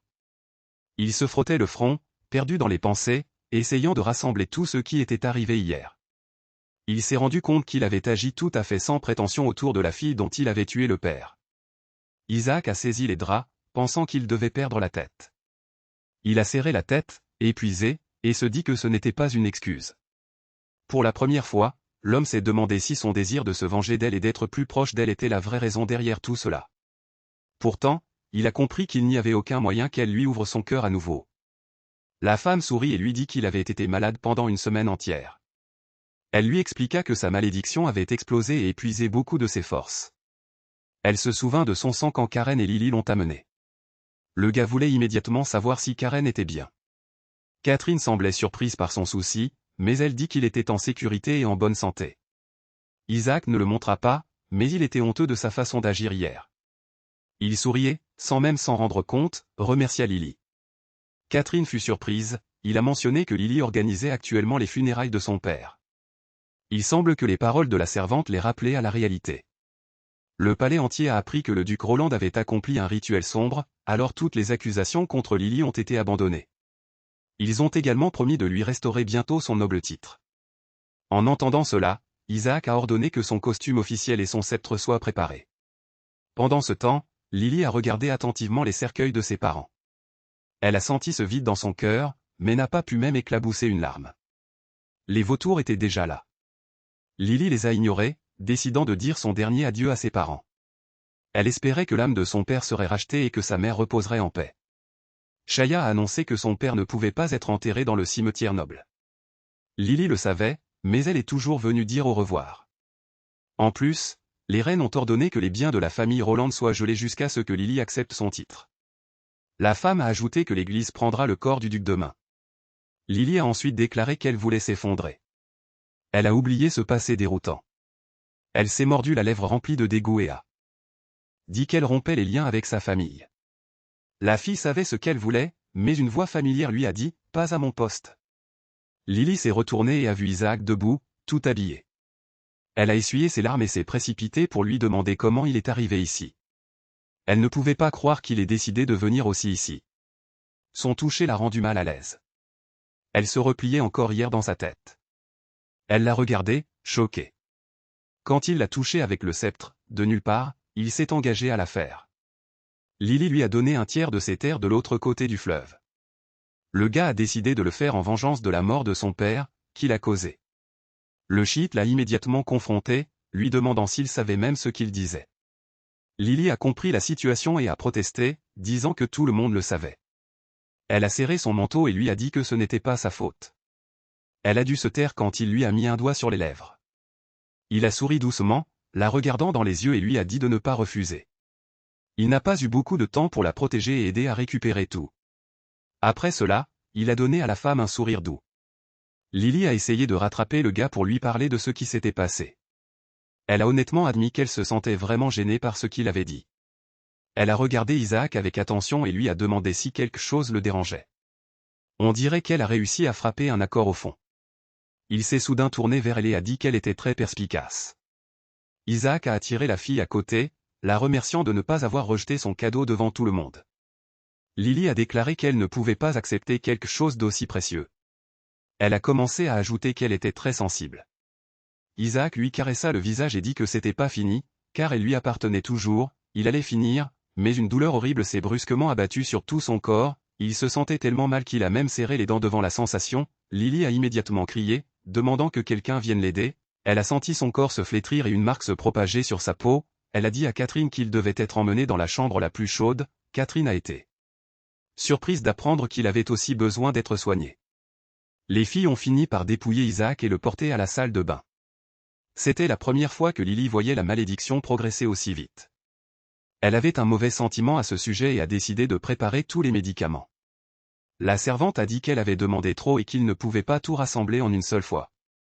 Lily s'est gelée, puis lui a dit de se dépêcher de monter les serviteurs, le plus tôt possible. Finalement, elle a été laissée seule avec Isaac. À cause de la vapeur, elle pouvait sentir la chaleur plonger dans son propre corps. Elle a décidé de retirer sa couche extérieure parce qu'elle pensait qu'elle était en train de se débarrasser. Était sur le point de suffoquer. Lily s'est accrochée à Isaac et lui a dit qu'il devait rester là. Lily ne s'attendait certainement pas à ce qu'il se réveille juste de ce qu'elle disait. Son visage s'est immédiatement rougé sous son regard intense. Avant qu'elle le sache, il a saisi sa main et l'a tirée vers le bas. Lily s'est retrouvée submergée dans l'eau et a ensuite ressenti un baiser ardent. Elle a essayé de se retirer, mais il l'a seulement tirée plus près. L'homme a tenu la fille trempée de force dans ses bras, comme si elle avait peur de la laisser partir. Sa peau douce a déclenché un fort désir. Une faim primitive, disons. Elle semblait sentir sa faim. Isaac hésitait, comme un prédateur sauvage, puis confirma ses soupçons. Le moment suivant, il s'inclina, prêt à exprimer ses sentiments. Lily était prête à le laisser, mais il s'en alla seul. Il dit qu'un monstre comme lui ne devrait pas lui demander plus. Lily vit son chaos et décida de le soutenir. Elle expliqua qu'elle avait complètement perdu son propre père depuis qu'il a fait un accord avec le diable. Lily ajouta avec tristesse dans sa voix qu'elle avait peur de perdre seulement lui. Lily a été surprise, en réalisant que c'était un vrai baiser, pas seulement un sang-froid. Elle se sentait tendre et triste en même temps, mais son cœur continuait de fondre. Ils étaient perdus dans l'instant jusqu'à ce qu'ils entendent le clin d'œil d'un verre. La fille a eu peur et a immédiatement repoussé son admirateur passionné. Ils ont gelé comme des enfants pris dans l'acte et ont vu Catherine debout devant eux. La servante s'est immédiatement excusée d'avoir marché sur eux comme ça. Lily s'est rougée quand elle a dit qu'ils pouvaient, continuer. Elle a vu Catherine debout devant eux. Lily sortit de la piscine en disant qu'elle allait chercher elle-même le médicament. Lily sortit de la salle de bain aussi vite que ses jambes pouvaient la porter. Catherine fut surprise, réalisant qu'elle n'avait même pas demandé quel médicament c'était. Pendant ce temps, Lily se gelant à l'extérieur de la porte fermée, essayant de reprendre son souffle. Elle avait l'impression que son esprit venait de devenir complètement vide. La fille s'est effondrée sur le sol, essayant de comprendre pourquoi il l'avait embrassée. Elle a timidement serré ses joues brûlantes, se demandant s'il l'aimait vraiment. Elle a rapidement repoussé ses pensées, cherchant la solution. Elle a compris ses émotions déroutantes et ses impulsions soudaines en un clin d'œil. Elle ne pouvait pas non plus ébranler ce qui était tombé dans le sous-sol quand il l'a totalement perdu. Tous les signes indiquaient que quelque chose de sérieux se passait avec lui. Pendant ce temps, Catherine a pris les allumettes avec soin. Elle a allumé une bougie et l'a posée sur le sol en carreau. La fille a enveloppé Isaac dans une serviette et lui a demandé comment il se sentait. Il s'est souvenu des paroles du prêtre sur la malédiction qui se propage comme un conte à rebours. Il savait que la dernière étape de la malédiction signifiait la fin de la malédiction. Après cela, ils ont tous les deux regardé le sol, perdus dans la pensée. Catherine savait que c'était vrai, mais elle voulait toujours lui donner un peu d'espoir. Elle a regardé Isaac tranquillement et a demandé si Lily savait à ce sujet. Il a simplement répondu brièvement qu'elle ne devrait pas le savoir. Isaac a compris qu'elle ne restait que par obligation et ce qu'elle pouvait en tirer. C'est pourquoi il ne voulait pas qu'elle prenne ce genre de fardeau. Catherine a expliqué que Lily ne s'inquiétait pas autant de lui si c'était juste un gars. Elle s'est penchée vers son oreille et s'est inclinée. Il a murmuré que ce n'était pas un fardeau, mais un amour. La jeune fille a souri sournoisement et a dit que ce sont les sentiments les plus traîtres pour une femme. Isaac a été si surpris que l'on pouvait voir la peur dans ses yeux. Il a gelé quand Catherine lui a demandé s'il avait des sentiments pour elle. Elle lui a rappelé comment il était prêt à tout sacrifier pour elle et à renoncer à sa chance de briser la malédiction. Et avec ces mots, Isaac s'est endormi. Grâce à cette bougie, la servante l'a doucement couché dans ses bras comme si elle gardait ses rêves. Elle a souri, heureuse, regardant vers le bas. Elle a dit qu'il était tombé à la tête pour Lily, comme sa mère l'avait fait une fois. Malheureusement, cet amour l'a condamné aussi. Eh bien, disons juste que ça ne s'est pas bien terminé. Quelques minutes plus tard, Lily est entrée dans la pièce. Elle a été surprise de voir Isaac partir et a dit qu'elle avait apporté son médicament. Catherine lui a dit qu'il était complètement épuisé, alors il est allé dans sa chambre pour se faire écraser. Elle a dit qu'il dormait déjà et a demandé à Lily si elle voulait laisser un message. Elle a immédiatement été coincée sur le fait qu'un gars pouvait simplement s'évanouir après un baiser. Elle a levé les yeux quand la femme de ménage a décidé de lui faire une nouvelle. La femme de ménage, avec un sourire subtil, a annoncé que son complot de vengeance était terminé. Elle a menti tout droit, transmettant le message d'Isaac selon lequel Lily retournerait au duché de Roland dans 3 jours. La fille a à peine cru qu'il ait décidé de la renvoyer.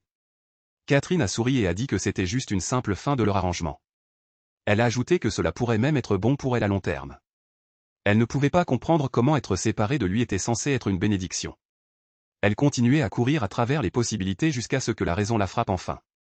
Lily se refroidit, un fort sentiment de danger se déployant sur elle. Isaac était en difficulté.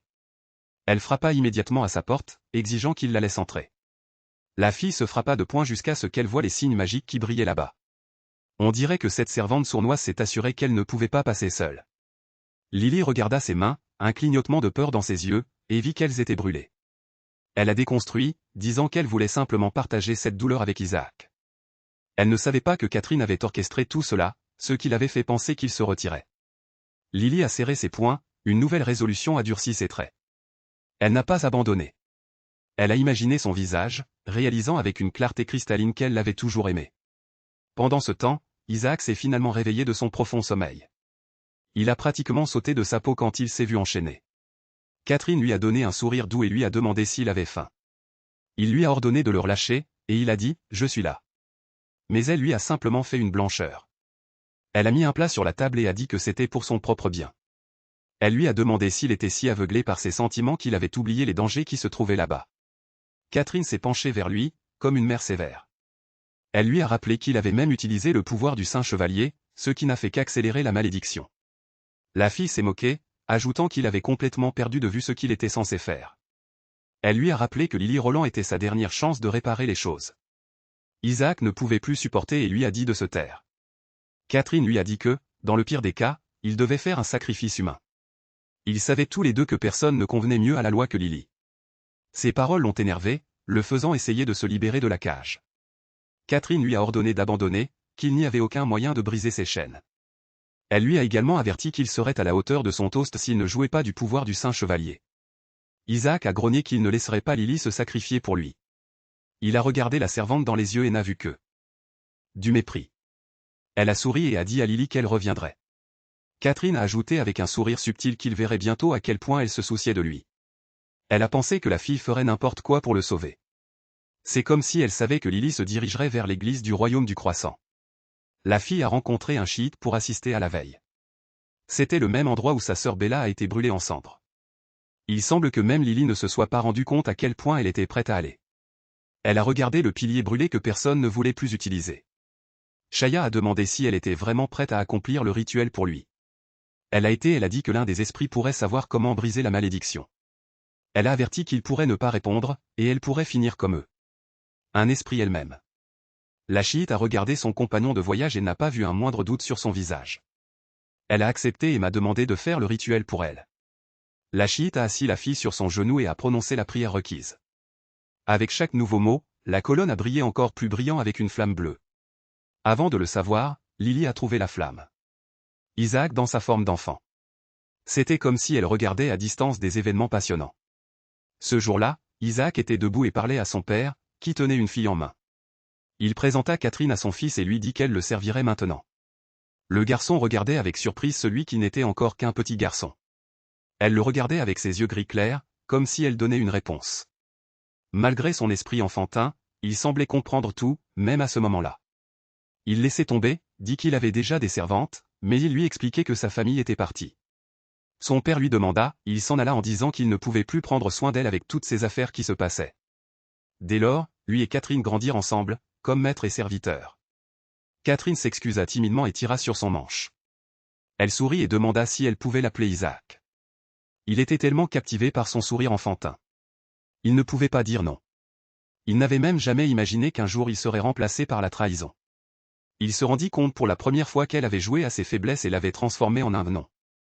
Isaac a exigé de savoir exactement ce qu'elle avait dit à Lily. Catherine a souri et a dit qu'elle devait aller à l'église si elle voulait rencontrer sa chair. Elle s'est retournée rusée, ajoutant qu'elle avait accompli le même rituel que sa mère. Mettant son âme en jeu, elle s'était mêlée au monde des morts. Elle a dû accepter qu'elle ne pourrait pas revenir de cet endroit. Isaac a gelé, sentant que le pire absolu allait se produire. Il était si furieux et épuisé qu'il a même essayé de libérer son pouvoir. Catherine est devenue rigide, sentant une lumière brillante. La flamme d'or la verrouillait. Elle lui rappelait qu'il pouvait accélérer sa propre mort. Il se mit à grogner en disant qu'il pouvait l'effacer de la carte à tout moment. Isaac lui demanda de le laisser partir et de s'assurer que Lily était en sécurité. La malédiction commença à se répandre dans son corps en utilisant ce pouvoir. La servante sourit, demandant s'il la menaçait sérieusement, en se faisant prendre en otage. Elle tira une pièce de monnaie et dit avoir déjà donné des ordres aux gardes en son nom. Catherine s'était occupée de tout, ne la laissant aucun moyen de sortir. Elle déclara « Je suis là pour toi ». Que si quelque chose se passait ici, les stewards effaçaient Roland de la carte. Le second où il a entendu cela, son pouvoir magique a tout simplement disparu. Il a réalisé que Catherine était un maître de tirer toutes les cordes. Il a soupiré, épuisé, et a demandé pourquoi elle faisait tout cela. La servante a simplement souri subtilement et a demandé si c'était vraiment si difficile pour lui de comprendre. Elle lui a caressé la tête et a dit qu'elle voulait juste lui montrer à quel point l'amour est vraiment pathétique. Catherine s'est glissée vers lui disant de se souvenir de la mort de sa mère. Pendant ce temps, Lily avait déjà lancé l'esprit convoquant et était dans le vide. Son âme a temporairement quitté son corps et sa vie a été perdue. Elle devait trouver la reine de la nuit, qui est morte il y a 300 ans. Elle était descendante de sorcières et savait comment briser la malédiction lunaire. Dès que Lily avait mis les pieds sur cette terre, des âmes oubliées l'ont attaquée. Elle voulait qu'elle leur donne un morceau de sa force vitale. La fille pensait qu'elle était faite pour elle, mais Isaac lui a saisi la main. Elle ne pouvait pas croire ses yeux, le voyant dans un miroir. Il la regarda ainsi et lui demanda ce qu'elle faisait ici. Isaac la serrait dans ses bras et lui racontait depuis combien de temps il la cherchait. Lily, surprise, lui rappelait les choses qu'elle avait entendues de Catherine. Il lui dit d'oublier ce qui lui avait été dit et ajouta qu'il l'attendait depuis si longtemps. La fille lui demandait s'il l'avait évité à cause de la malédiction ou d'autre chose. Il sourit et lui répondit qu'il voulait être avec elle pour toujours. Isaac toucha ses lèvres, sentant sa confiance en lui. Le moment où elle sentit ses lèvres touchées. Elle s'est retrouvée au lit. Elle a ouvert les yeux avec surprise et a vu l'homme devant elle. Il l'a accroché au lit, respirant l'odeur de ses longs cheveux. Isaac lui a supplié de ne pas le rejeter et de se rappeler à quel point il lui manquait. Elle s'est retirée, disant timide que ce n'était pas le bon moment. Pourtant, il a continué à essayer de la gagner avec ses yeux. Chaque nouveau baiser lui a fait frissonner la colonne vertébrale.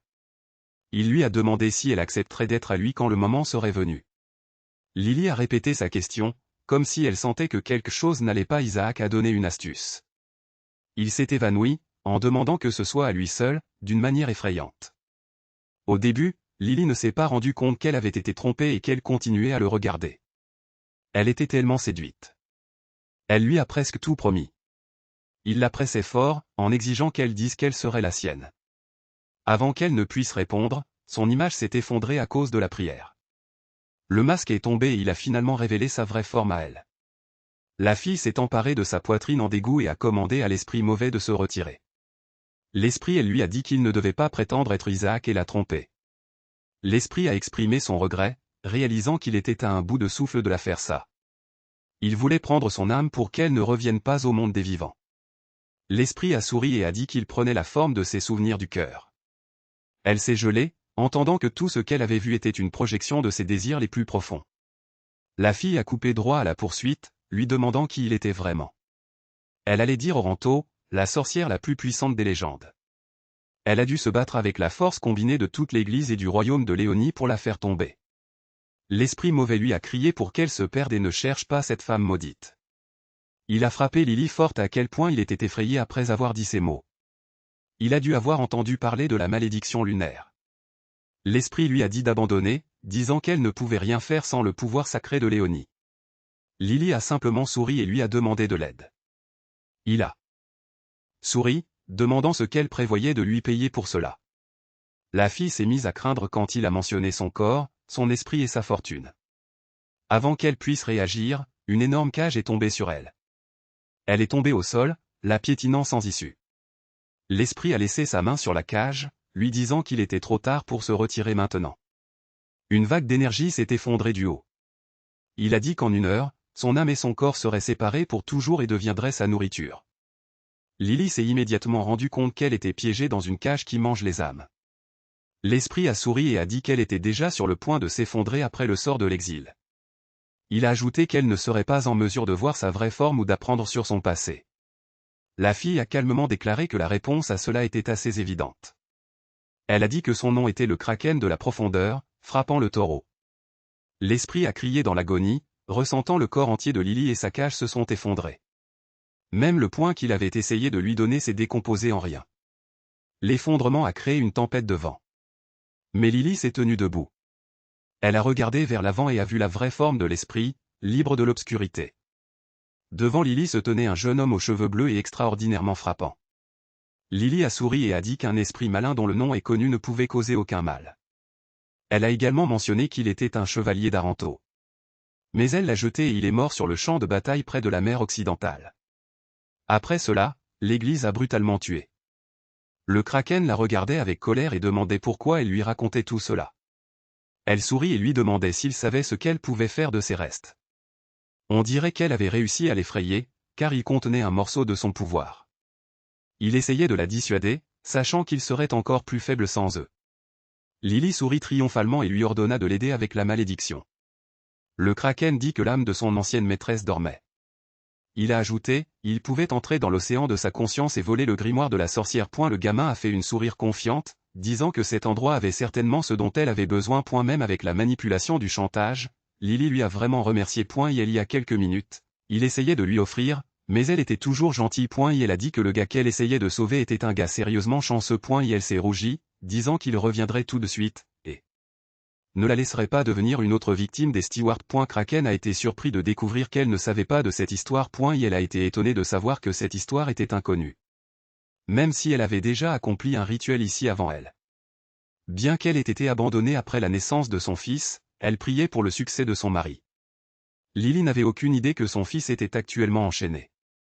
Catherine rappela à Isaac comment sa mère suppliait les esprits. Bien qu'elle fût fidèle, il l'utilisait comme une marionnette et la jetait dans la prison. Catherine sourit, disant que l'amour fait des choses stupides.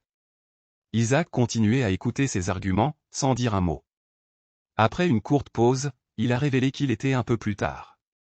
Catherine se penchait avec un rire et lui dit de le répéter. Isaac vit son chance et sa main se saisit d'un coup de cœur. Avec un mouvement rapide, il rompit les chaînes et frappa la servante au sol. Il ferma les yeux sur elle et lui dit que Lily n'était pas comme sa mère. Isaac tourna son bras et dit qu'il n'était pas exactement une petite partie du vieux bloc non plus. Finalement, il conclut qu'il ne allait pas utiliser Lily comme une sorte de remède. Catherine remarqua avec attention qu'il prétendit être son faible. Elle a crié, disant que tout ce qu'elle voulait, c'était le sauver. Isaac n'était pas d'accord avec ses méthodes et lui a donné un air de mépris total. Il l'a laissé aller, disant qu'un serviteur n'aurait pas le courage de verrouiller leur maître, comme elle l'a fait. L'homme a déclaré qu'elle l'avait lié à cause de son désir de le avoir. Elle avait comploté tout cela depuis des siècles, poussée par sa jalousie intense pour Lily. Il a ajouté qu'il se moquait de l'amour parce qu'il avait peur de ses propres sentiments interdits. Isaac a regardé la servante et lui a demandé d'admettre qu'elle l'aimait.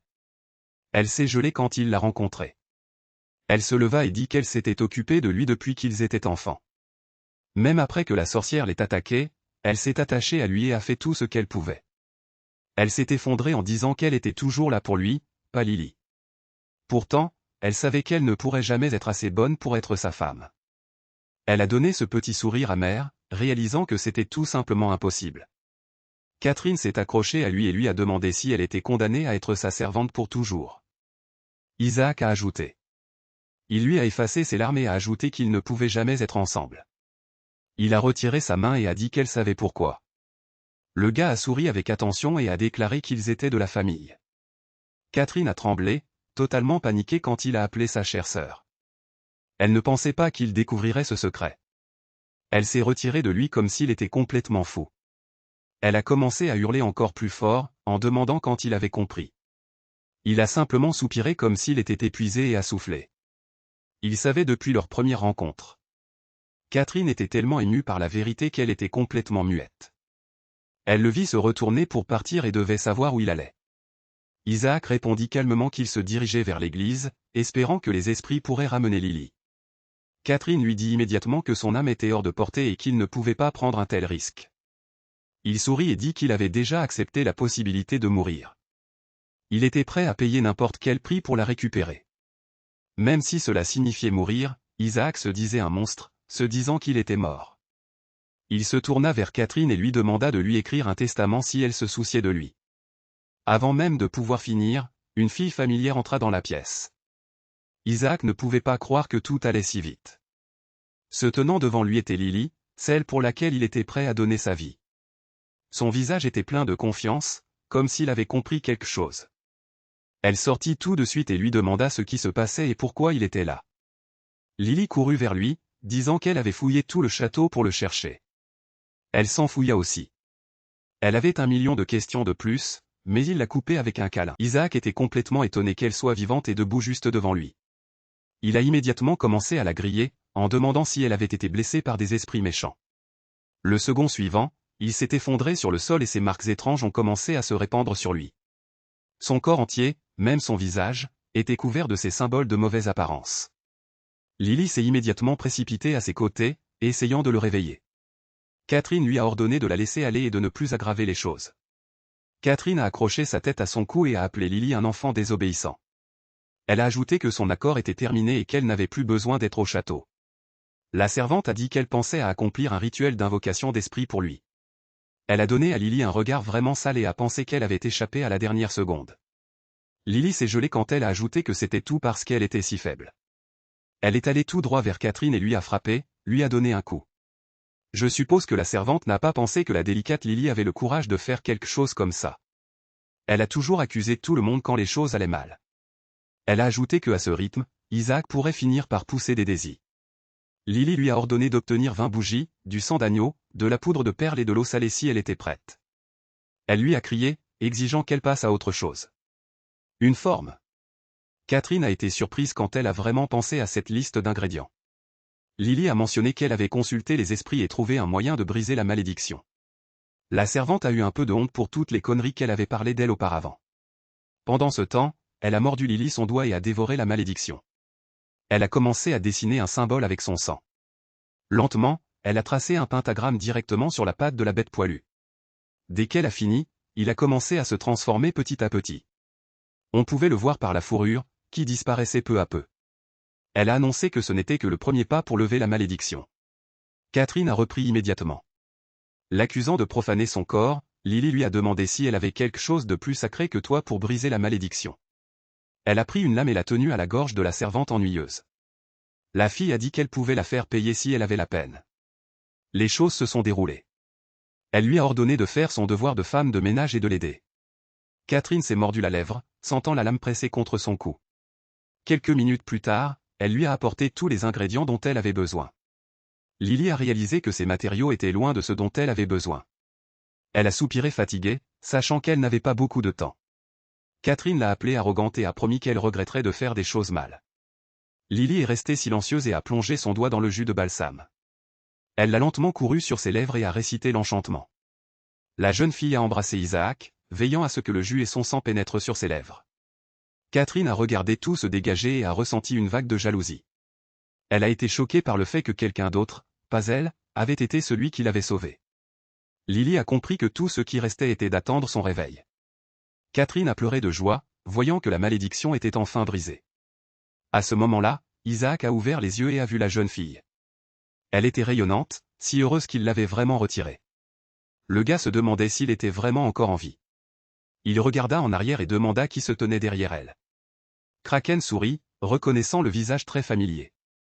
Il demandait si elle voulait vraiment sauver ce mec faible et malade qui le traitait de cette façon. Lily l'appelait pour avoir décrié le prince héritier. Sachant à quel point il était faible, elle l'a soigneusement aidé à se lever du sol. Après un bref silence, Isaac a annoncé que ce château n'était pas tout à fait enthousiasmé par les invités non invités. Il semble qu'il ait remarqué que Catherine avait essayé de le déchirer avec son propre épée. Isaac a clairement indiqué qu'il n'était pas particulièrement enthousiasmé par les invités non mortes non invités. Il s'est levé et a dit avoir vu son portrait dans des textes interdits. Il était connu comme le gardien du profond pour certains anciens sous-marins et une nuit d'une ancienne sorcière. Isaac a compris assez rapidement qu'il avait affaire à un démon kraken. L'esprit a souri quand Isaac a demandé pourquoi il était entouré de Lily.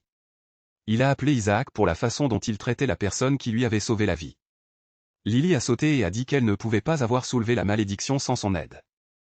Juste avant le rituel, il lui a donné un livre de sorcière que Oranto avait laissé derrière lui. Il lui a remis le livre et a dit que cela deviendrait une partie de sa conscience maintenant. Le Kraken lui a dit de dire le nom d'Oranto 3 fois chaque fois qu'elle voulait le lire. Lily l'a remercié et lui a demandé ce qu'elle aurait à donner en retour. Il s'est avéré que le Kraken lui avait demandé de lui faire son esprit personnel. Ayant vu la surprise de Lily, Isaac a expliqué, elle a reconnu qu'elle l'avait laissé entrer dans le bracelet et l'avait fait sortir de l'église. Le Kraken l'a soutenu en disant qu'il ne pouvait pas se détourner de plus de 30 pieds d'elle maintenant.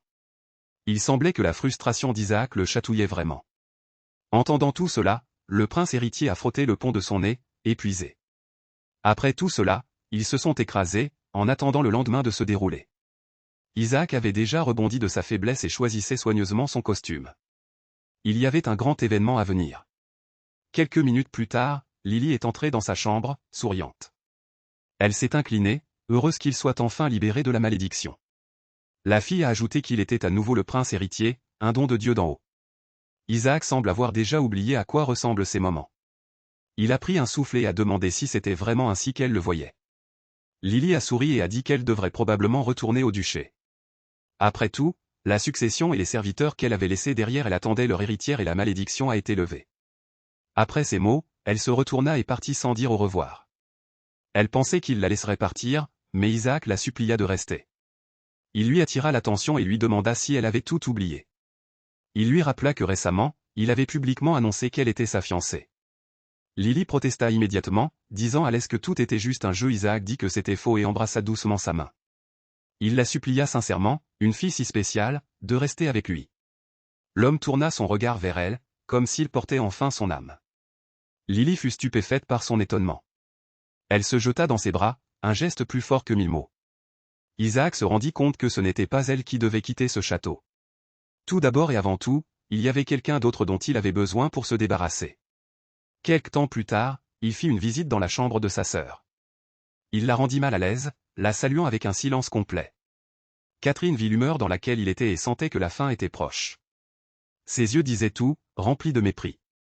La fille était honteuse, mais elle ne pouvait pas dire un mot. Elle sauta et se leva.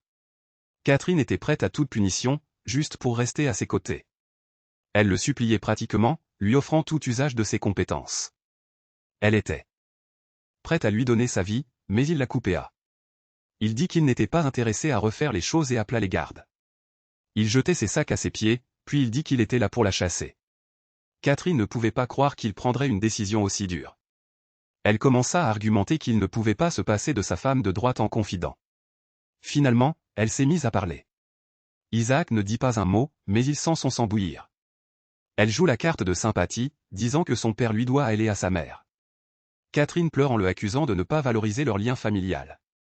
Isaac déclare que c'est exactement pour cela qu'ils se séparent serait le mieux. Il lui dit qu'il n'a pas besoin d'une femme de ménage pour tenter de diriger le spectacle. Isaac s'énerve encore plus, ajoutant qu'elle a eu le courage de traiter sa fiancée comme des conneries. Il dit qu'il pourrait se revoir quand elle la lâchera. Isaac a mis fin à ses demandes folles, en lui souhaitant le meilleur. Elle s'est mise à genoux et a demandé comment il pouvait la jeter comme de la poubelle. Elle a essayé de lui parler, mais il était froid. Catherine a commencé à dire que Lily était celle qui lui avait ordonné de la punir. Isaac lui a juste donné ce regard, comme s'il lui disait de fermer sa filet. Il a dit qu'il voulait la chasser du royaume, mais Lily s'est levée pour elle. Le gars lui a jeté un morceau de papier au pied avec une localisation dessus. Peu de temps avant que tout cela ne se soit passé, il avait fait une erreur. Il a compris qu'il devait mettre une distance sérieuse entre eux. Lily lui a supplié de la laisser au moins rester dans le royaume de la lune croissante. Elle a montré un peu de cœur, comprenant qu'il avait des regrets. Il était prêt à être un vrai dur, mais ses paroles ont fait changer d'avis Isaac. La fille a souri et a dit qu'elle avait une sœur aussi. Bien qu'elle soit ennemie, Lily n'a ressenti aucune joie et aucune vengeance après la perdre. En ce moment, tout ce qu'elle ressentait était la solitude écrasante. Elle a caressé la tête du gars, et a dit, Lily a dit qu'elle ne voulait pas le faire choisir entre elle et sa seule sœur. Isaac n'a pas dit un mot, mais ses paroles ont vraiment pesé sur sa décision. Lily a offert de l'aider à trouver un emploi dans le magasin d'herbes. Elle a souri, lui donnant l'espoir qu'un jour, Catherine allait régler les choses. Isaac était toujours en colère contre sa sœur, mais voir le sourire de Lily a réchauffé son cœur. Pendant ce temps, Catherine lisait juste la lettre envoyée par son frère. Elle a ressenti un mélange d'amertume et de tristesse, mais elle appréciait qu'il prenne soin d'elle. La seconde fois, Catherine a été en train de lire la lettre de son frère. Elle se remettait à lire ses paroles dans sa tête, un sanglotage déchirant sa poitrine. Tout ce qu'Isaac pouvait faire était de regarder sa voiture disparaître du château. Il lui dit au revoir, affirmant que c'était le seul moyen de la libérer. Ainsi, il pouvait enfin vivre en paix et en amour avec celui qui était devenu sa maison.